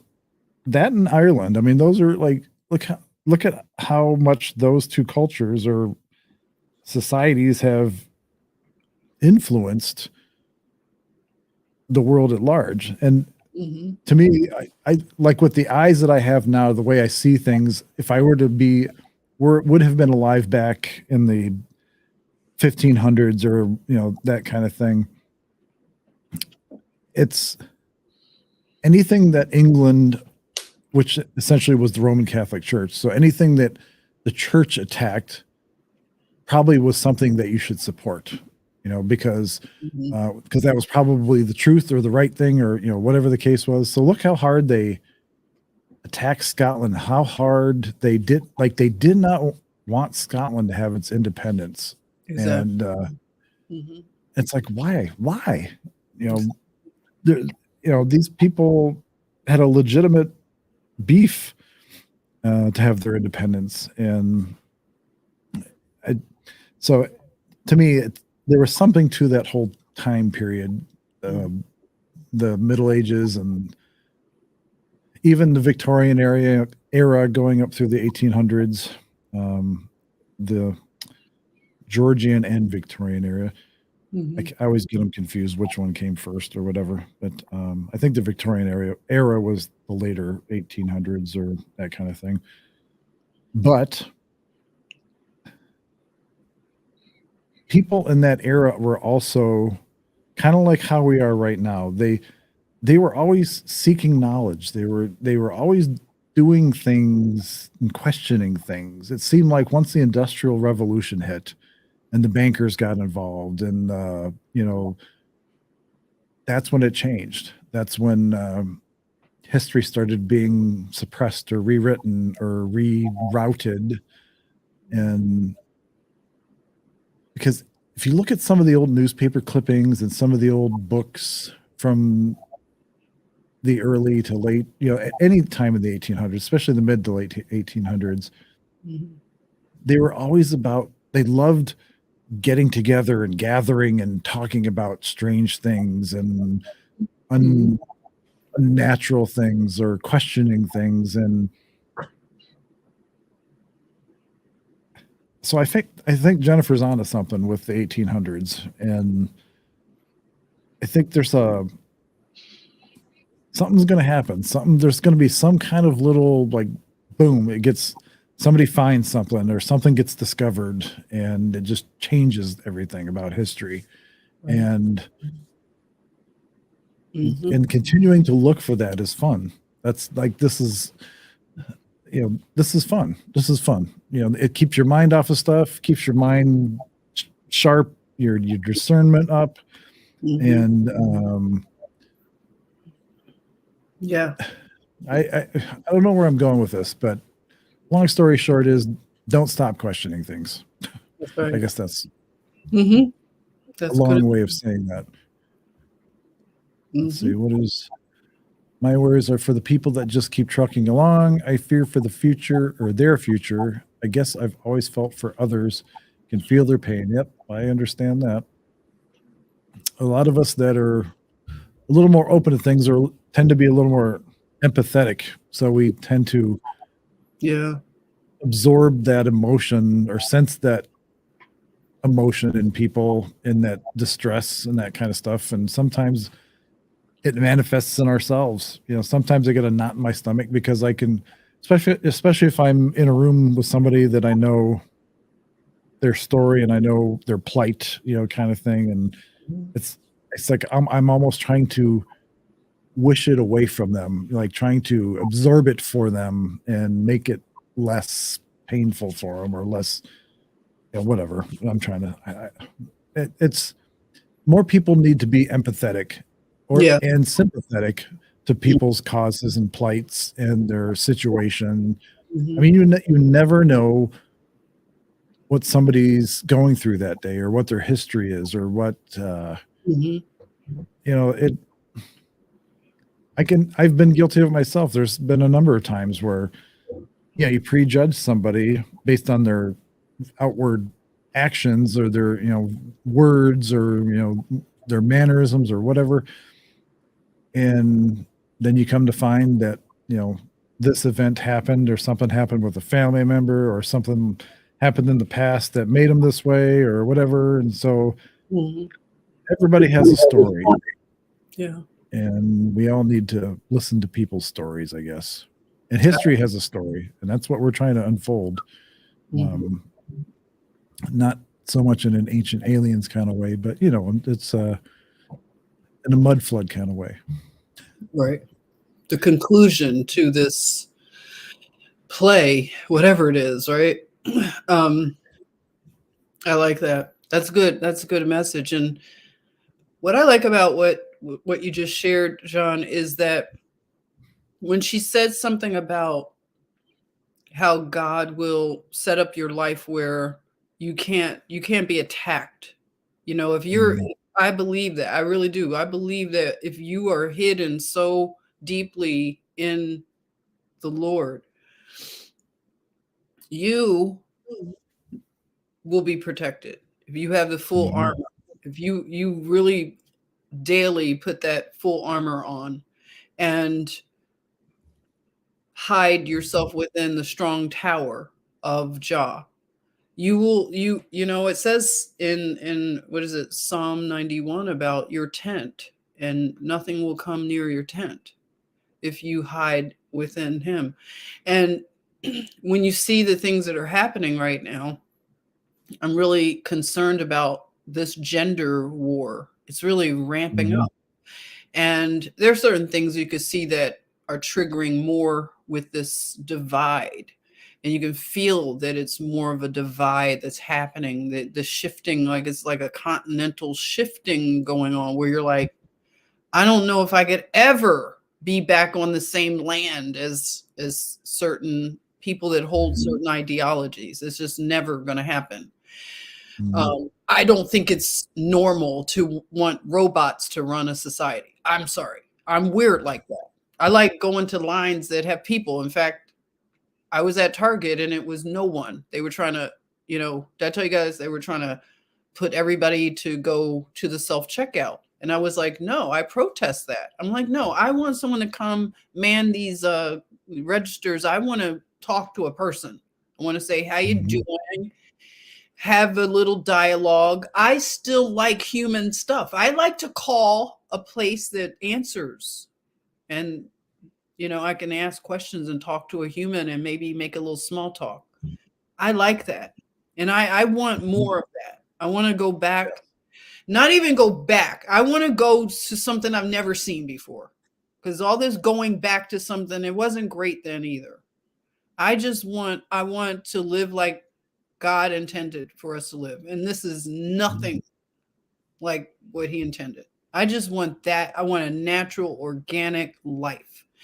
And I want that for everybody, actually. I want it for everybody. I really do. I could, it's enough for everybody. You know, I don't want any more than my daily bread, really, seriously. And I'm not into this society anymore. I just like, it's like dancing to a song and I'm off beat. I feel off beat with this society. I can't get in the groove of it. I used to be able to fake it and enjoy it a little bit.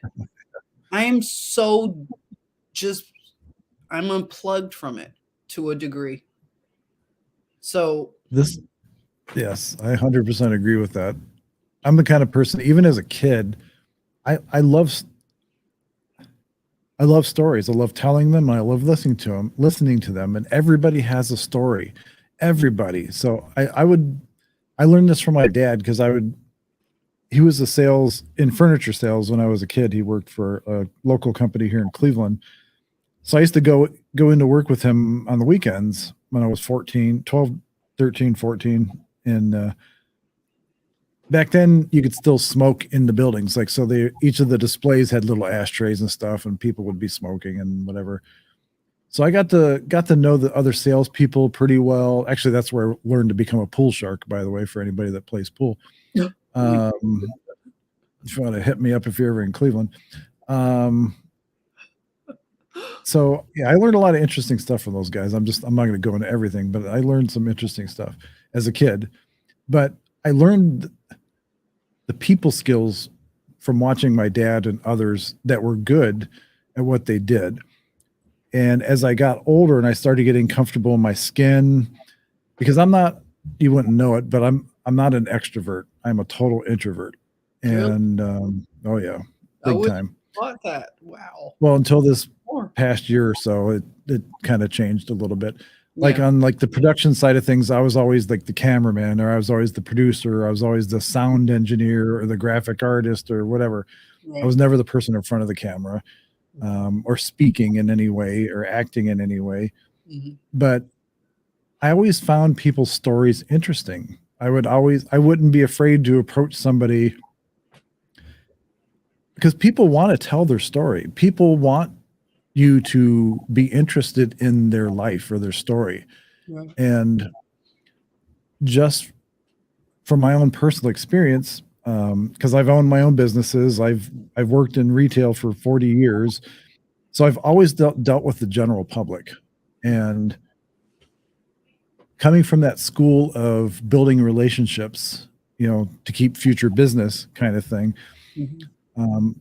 I developed a lot of relationships with a lot of people because they felt comfortable with telling me their story. They felt comfortable with, and I treated the information as if I were a doctor or a psychologist or something, because to understand what was going on in their life, to make a purchase, for example, and to a lot of people, a furniture purchase was a big purchase. And so you almost had to be like a psychologist. You had to get into their life and find out what their kids were doing, and find out what their families or their neighbors were doing, and what kind of things interested them and that kind of stuff. And so I'm the same way. If I'm like at a Walmart or whatever, I get pissed off with the self-checkouts and that kind of stuff. Yeah. Just a couple local places that I go to, like grocery stores and local eateries or pubs, bars, whatever you want to call them. Mm-hmm. Where I know the people that work there because I took the time to talk to them. Right. And it was like Cheers. Like if you ever watched the show Cheers, everybody kind of knew everybody. When Norm would walk in, they'd all say Norm, I love it. I just love it. That's the kind of society we should be living in, where drop something. No. That everybody knows your name, as the Cheers slogan would go. Yeah. Yeah. So, and until recently, I always believed that the story people were telling me was the God's honest truth. Mm-hmm. And until recently, I kind of figured out some people, including myself, sometimes they fudge their stories because they don't want to seem lesser than somebody else, or that they're a problem for somebody, or like they're a burden to somebody, or whatever the case is. So, but the idea of conversation, the idea of chit chat, even small talk, it really makes the experience of day-to-day life so much nicer, so much more pleasant. Like even at Nice. the Walmart example that you used, I mean, how much different would it be if you were there and somebody was there checking you out and they started chatting with you, and you have a laugh or two, and joke about something or whatever. And every time you go there, assuming the person still worked there, because it seemed like nobody works there for any length of time anymore, Right. you would eventually start building a relationship or a rapport with this person or these people. And so when bad things happen in society, it helps soften the blow, because everybody, like, you don't want to do something to your friend, or you don't want to say something bad about your friend, because now you have a vested interest or a vested relationship with these people. So That's right. Yep. so it's harder for them, like especially people in law enforcement, because it seems in some of these countries, even our own, that when bad stuff happens, some of these people are okay with doing totalitarian things without question against their people, their neighbors, their whoever, because somebody told them to and they didn't question it. Right. So this whole idea of a community, or a what's the word I'm trying to think of? That phrase, like the whole community raises the kid kind of thing. Oh yeah, village. It takes a village to raise a child. Village. Thank you. Yes, village. Thank you. So if we had that village mentality where the whole village raises the child kind of thing, Exactly. it would be much harder for evil to take root in these places. That's right. It is harder when more people have accountability for at least the younger generation and the older generation. I mean, if we just start there, like make sure the widow, I mean, they say that's in the book of James, like that's true religion, is you take care of the orphan and the widow. How about we start with that? That's like, that would take care of all the problems. And I feel I'm a child of the 80s. I was born in the mid 60s, but my heyday was, like Jennifer, was the mid 80s, or the 80s in general. And I know everybody has their generation that they love, but there was something about the 80s though. There was just something about the 80s that was special. I can't put my finger on it, but it just was. In this picture I'm going to show, I actually dressed like this. I saw this a few months ago and I had to of course download it into my little meme folder, but anyway. The weather message. Those socks. I actually have a picture of me wearing socks like that, shorts like that, and a shirt like that. I wasn't watering the grass, and I didn't have a Corvette in the background. I had a Le Mans. But I thought this was funny that the weatherman said dress for the mid 80s, and I'm like, oh, that's perfect. That's perfect. That is great. And I didn't think about the weather, like my brain automatically went to the mid 80s, like not the temperature. That's great. Those socks. I remember having socks like that at gym. We all wore those back then. Everybody had socks. Most people had Converse, either high tops or whatever, with those kind of socks. And it did, it had an innocent feel. You're right. I think, you know what? I hate to tell you guys that are a little bit younger. I think that Generation X, I think we were the last generation to know at least a little bit more of what like I'm saying, a natural childhood, like where you play outside at least and you get to, use your imagination more. I think Mhm. that we're the last generation to get to do a lot of that because then the technology started to come and everybody had a computer, or when they started out with the Walkman, you got to have your Oh Walkman. yeah. And then it just went like a white wave. Right now, look at us. White wave. There you go. There's that reference again. And like, It was a it's like Jennifer. Jennifer came, boom, now you're using, you got a neural implant in your head, right? And somebody's looking at you on the dark web. Somebody knows how many hours you sleep. They're on the dark web looking at you because you got a vaccine. They put some, oh God, there you are. Two thongs. Oh my God. That's right. Two thongs don't make it right. That wasn't our generation, I'll tell you that. Karen said, remember ProKeds? Oh my God, I haven't heard that in a long time. Yes, ProKeds. Oh yes, ProKeds. Oh yes. And Jordache jeans. The girls had the Jordache jeans. Yes, Jordache. And you always had to have them rolled up on the bottom. You had to have them, like they had to be too long, and you had to like roll them up like a mile on the bottom. So you had these gigantic, whatever they're called, on the bottom. Yes. They were pushing a lot of that designer stuff on our generation. I mean, we are responsible for a lot of this. Reeboks. Yeah, because we were very programmed to have designer stuff. So they were starting a lot of that crap, even though we had a little more, it was something like you're saying, I can't put my finger on it, but it was still crazy in the 80s, but it was just something. The floodgates hadn't yet really unleashed on the youth like it is now. Yes, that song.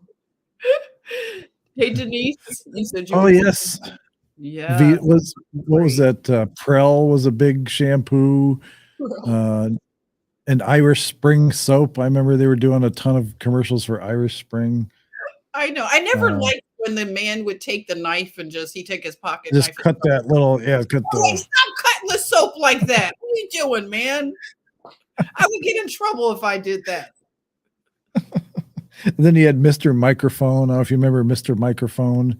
No, I don't. Those commercials, like there was like a K-Tel commercial. If you remember the K-Tel commercials, like the records, the compilation records, the K-Tel. Then you had Boxcar Willie and Slim Whitman. Those were some crazy commercials there. But the Mr. Microphone, when it was like a portable microphone with a speaker. I think I remember now. I do. And the commercials were so, pardon my French, gay. And they were like these group of course, like preppy guys were driving around in this convertible. Mm-hmm. And if I remember the commercial correctly, it was like they'd zoom in on the one guy with like the sweater over his shoulder. You know, have like the sweat arms of the sweater over the, the boat shoes and that kind of stuff. Preppy.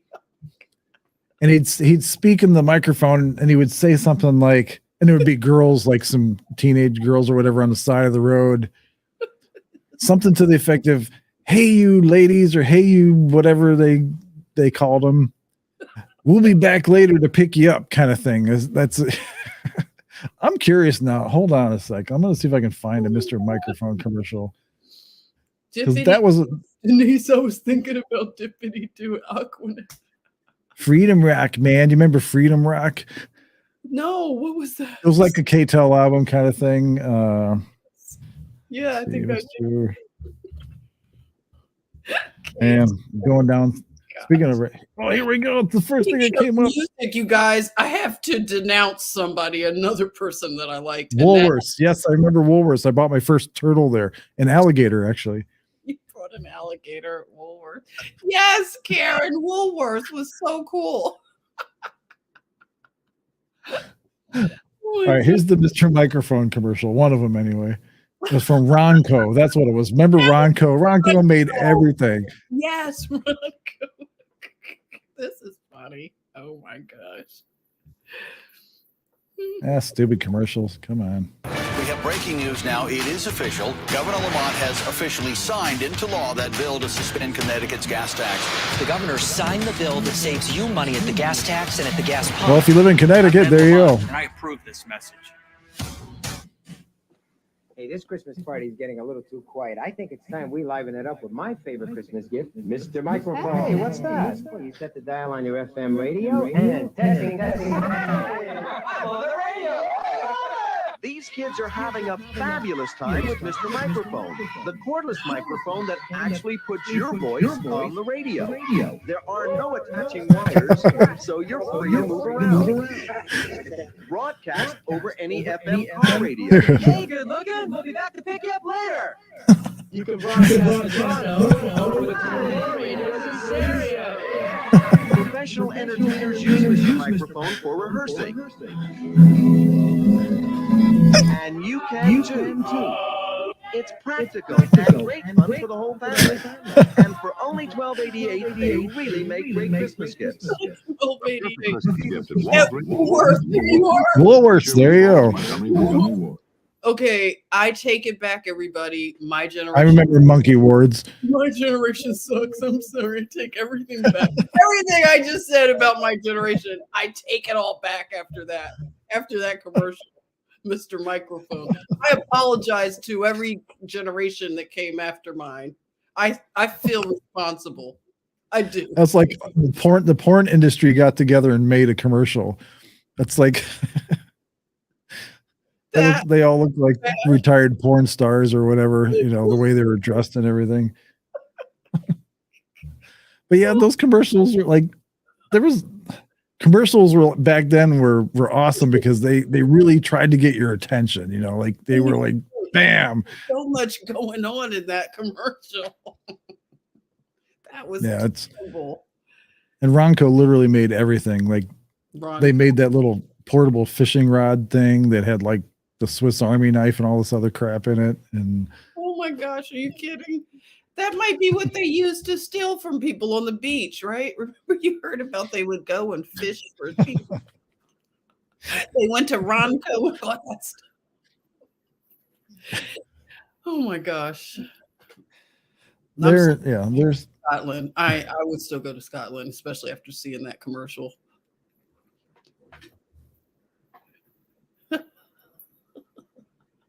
That's how I feel. That's literally how I feel. It's like I feel people literally are too lazy and apathetic to do their own research. So I have to do memes to trick them into thinking or trick them into learning.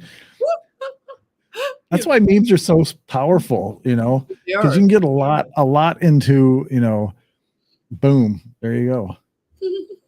Just like this one. This is one of my favorites.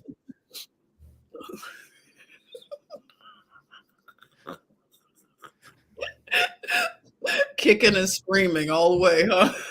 I will literally trigger you to enlightenment. Trigger you to enlightenment. Irritate you to enlightenment, right? That's right. And then you're going to unfriend me, and then you're going to refriend me. How many months? Have you been refriended by anybody? I literally have experienced people are now trying to refriend me. I have nobody trying to refriend me, so I must have They're refollowing. I'm like, I didn't know you stopped following me. Well, I'm not on any platforms that any of my old friends would have been on anyway. I'm not on Facebook anymore. It's not like it's a lot, okay? It's just I don't like use Twitter. I noticed it, okay? I'm just saying something has shifted because I started seeing these names popping up, and I was like, are these like clone accounts? Like, aren't we following it? And I was like, oh my God, that means I had to come to a realization they unfollowed me. And now they've refollowed me after what's his name again? Joe Biden. That's terrible. I forgot. The last trigger for me for my last friend, and I say that with regret, I guess, but it's on one of my posts on Facebook. Facebook got to the point where it was like Twitter. Everybody was so attacking and stuff. And I made an observation that was backed up by fact. And I got two people, including my one of my best friends from kindergarten or from grade school stopped drinking the Kool-Aid or something like that. I literally unfriended him, blocked him. We both played World of Warcraft, so I blocked him on World of Warcraft. Blocked his phone number on my phone. I was just like done. I was done with people.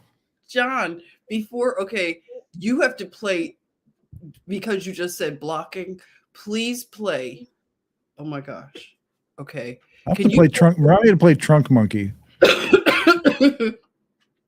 If you play the last, it's a TikTok that I put in a video. It's so funny about how like social media basically turns people against each other, but this is the funniest thing. On your channel? Huh? On your channel? Your YouTube channel? You go. You all have to see this TikTok. It's so funny. It's like at the end of this video, but it reminds me of what you just said. Okay, yeah, the latest video. Surviving Coachella? This is my way to trick you guys into watching my videos. This one here, Surviving Coachella? Yeah, Surviving Coachella. I wish I knew the mark, but it's got to be like go to the end part, like the Dionysian mysteries. It's like going to be at the very end, almost like not totally the end, but like kind of. Your cousins. You guys, okay, let's see. And post. Okay, go forward a little bit. A little bit before or after? Go after. I am hoping. You said after? Yeah. And then right, it's going closer to it, like a little bit further like right after this. Okay, you can start it right. And I look forward to seeing you guys. This is so funny. It reminds me of what John just said. And coming up in a minute. Just a second.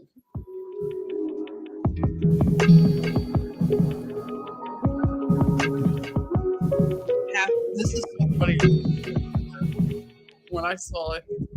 A lot of back and forth right now between Bunny Barbie and Brampty, and here's the short version. Brampty launched a new business called Pinky Bunny. A lot of people were asking if it was a collaboration with Bunny Barbie because they were friends. Bunny was like, I want Brampty to say that this wasn't a collaboration with me. And also, why would one of my friends try and steal my brand? Brampty then posted a TikTok and was like, I can't believe this girl's trying to accuse me of stealing the word bunny. She also threw shade and said that she had more followers than Bunny on every single platform. She also made a video saying that everything with the word bunny in it was canceled. So then Bunny Barbie responded and she was like, I didn't accuse you of stealing the word bunny. If we were friends, why didn't you tell me this was going to be the name of your new business? And just tell your fans that it's not a collaboration with me. Bunny Barbie posted all the screenshots between the two of them, and now they've both said that each other has blocked them.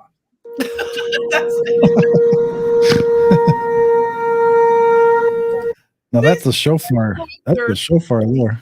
These two influencers basically stopped being friends over the word bunny. Okay, it was so fun. I was like, this is the modern world right now. Unfortunately, yes. They blocked each other on social media. I was like, gosh, you gotta be kidding. Friendships are breaking up over any little thing.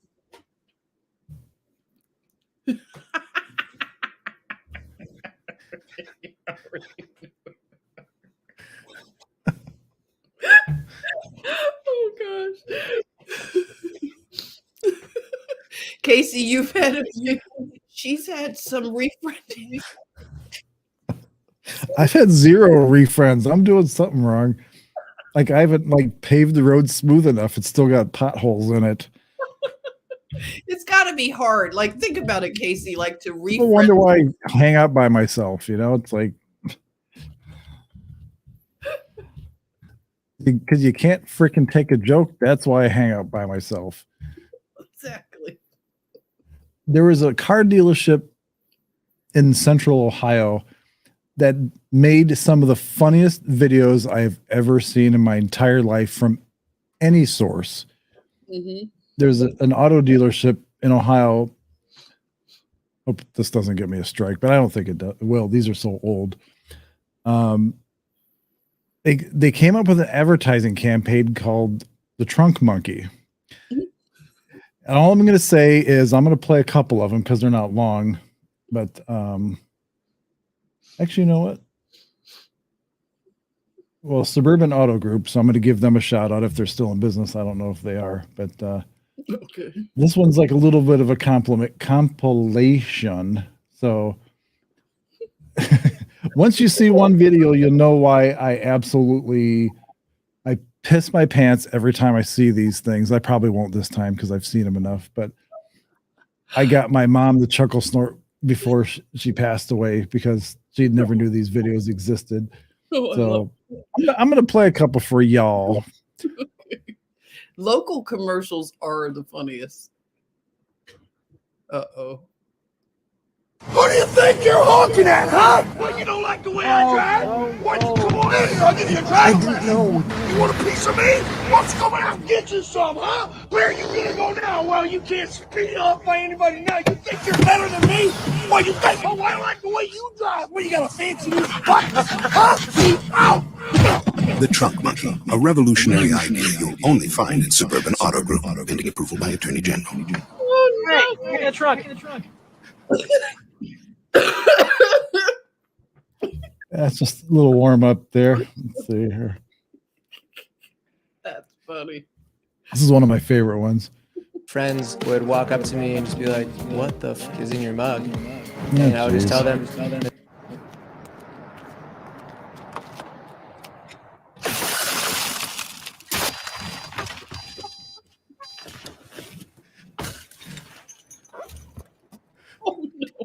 The Trunk Monkey Theft Retrieval Series.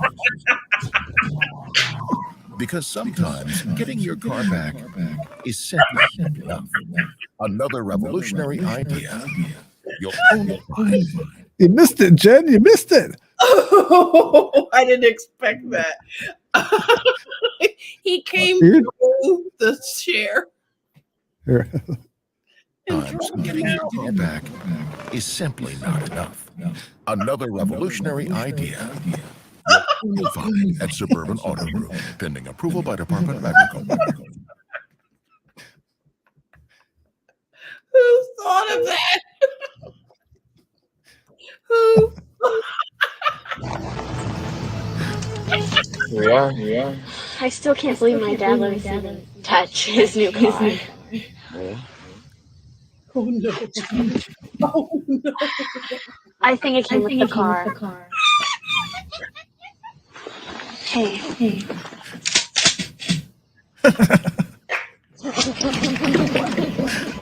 Wait! The Trunk Monkey Chaperone version, an innovative idea you'll only find at Suburban Auto Group.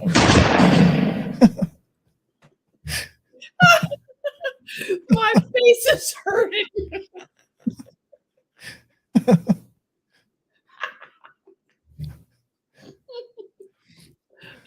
Oh no. On my way into work, I spilled hot coffee on my lap, and I lost control of my car.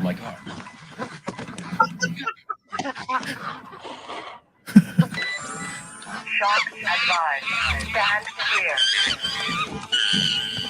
For the most part, I'm glad that I bought a car with the trunk.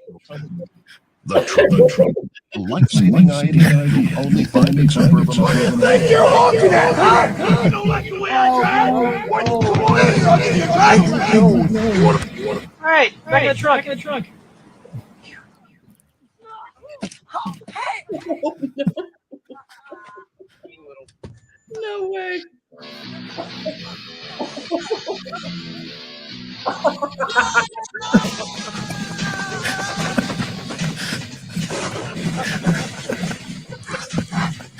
The Trunk Monkey, the revolutionary idea you'll only find one place.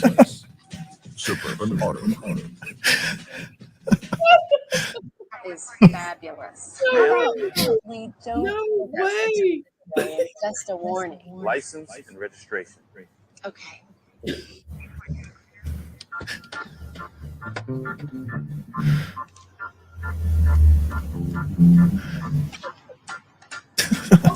This your monkey? The Trunk Monkey, a revolutionary idea you'll only find.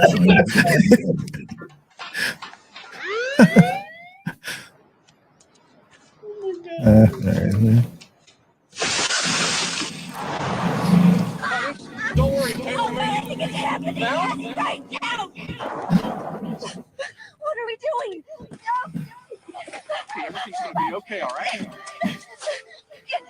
No. Breathe with the monkey. The Trunk Monkey PKG Edition. An innovative idea you can find at Suburban Auto. I'll have to say who created these commercials, because they would have like won the advertising whatever of the year award in my book. Like I would have never got rid of that person, whoever came up with these commercials. Maybe they've moved on to better. So I apologize. You guys should know by now that these shows literally just go off the rails at any given time. So there's It's off the rails. thanks for hanging out. There's not a whole lot left of this compilation. And then we'll have some parting thoughts, and then we'll move on to next week. But this is definitely a chuckle snorting kind of video compilation for Jennifer. I can't believe I know somebody said they saw the Trunk I'm Monkey. crying, everybody. I'm crying. Denise has seen the Trunk Monkey. I've never seen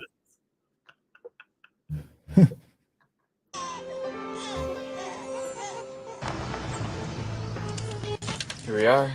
So I that still one. can't believe my dad let us even. At Suburban Auto Group. Where'd you find that place? Hey, you know it costs a lot to park here. Pay money? Then you're gonna pay another way. Yeah?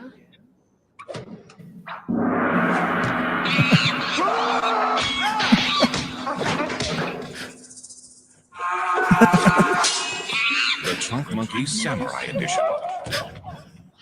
That's my trunk monkey. An automotive accessory you will only find at Suburban Auto Group.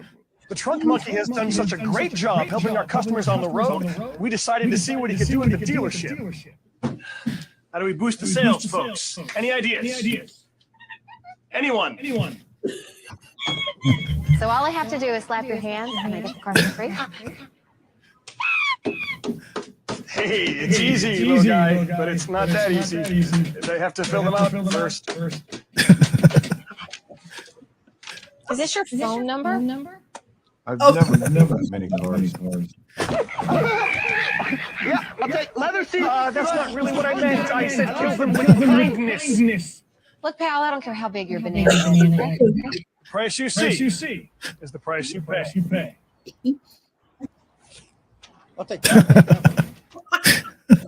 Let's just hope he doesn't quit his day job. Suburban Auto Group, home of the Trunk Monkey. There you go. Those are funny. Oh my god. I'm done. That did. I'm done. That was really Yes, Nana, we enjoyed our evening with you as well.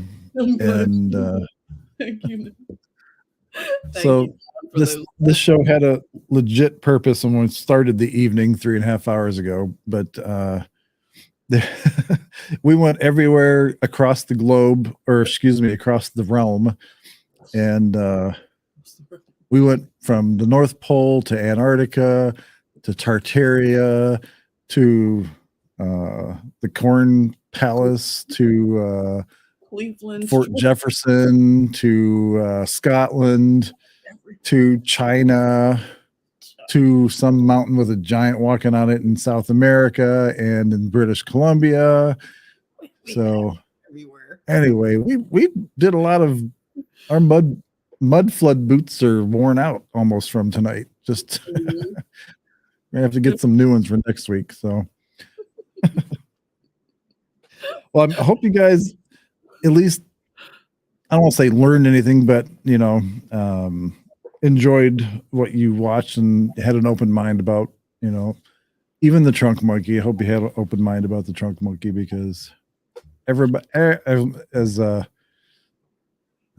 wife and Julie, I always joke about this. Everybody like a monkey. So it's true. Everybody likes a monkey. Well, not my daughter. She hates them. She thinks they're deplorable. Did we talk about Lancelot Link last time? Yes. The chimp that was a spy or a secret agent. Exactly. I guess a chimp thing going on. I don't know what it is. I just Don't question it. something about chimps, man. They're just It's going to be a connection there somewhere.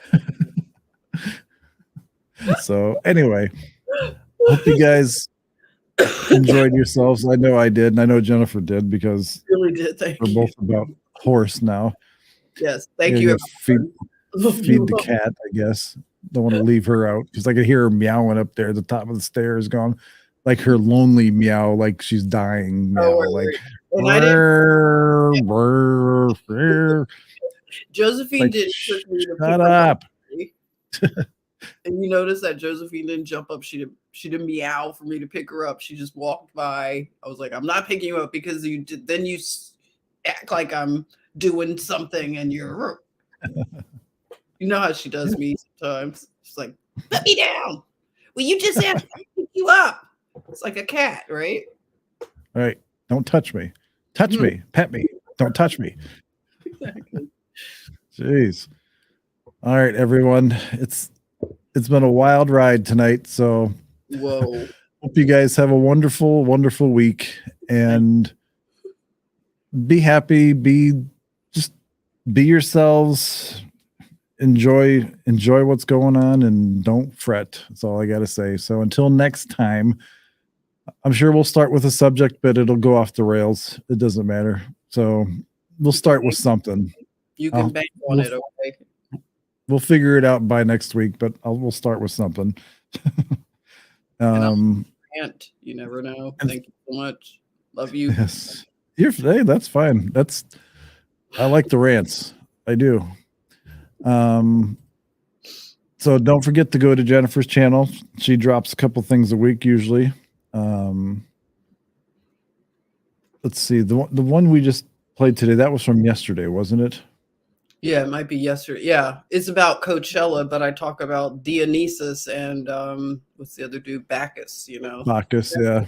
Festivals of like where it started, and how Yeah, it's Coachella. basically fornication with booze and strippers and everything else, just kind of it's like a frat party, but with Yeah. with robes or whatever, togas. Right. So go over when you get a chance, go to Jennifer's channel and watch her new stuff. And if you do get a chance, go to the Now You See TV channel and other channels if you have time.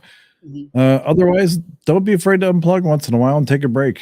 Just, go off the grid for a few days or whatever. So ignore the rest of the world and just go to the park, walk the dog, do whatever. Go kayaking, do something. Go to the spa or whatever. I don't know, whatever relaxes you. Yes, Karen says, rant sister, the energy is electric. I 100% agree. So I can rest my voice. I'll drink some tea. That's honey. right. Drink out of your beaker. You'll be fine. You gotta get the beaker. Thank you all, everybody. Thank you, John. Yes. Thank you guys. Love you all. Take care. If you have any comments or questions, don't be afraid to put them in the comments section. Like if there's other subjects you want to talk about, throw them in there. Well, we're open. So I don't know, Jen. I don't know when her next show I'm doing is. a show Wednesday. Okay, I'm doing a show. Yeah, Wednesday starting at 9. I'll let you Gotcha. know. I'll post up the the schedule for it to have the link. So, but I'm planning on Wednesday. Okay, for a live. Alrighty. I'll be talking about like a few things. So Very cool. all right. Again, thank you guys for joining us. Jennifer, love you as usual. Love you guys. Love you too. And until next time, have a great evening, everyone. Stay frosty. Take care. All right. All right. Good night. Good night.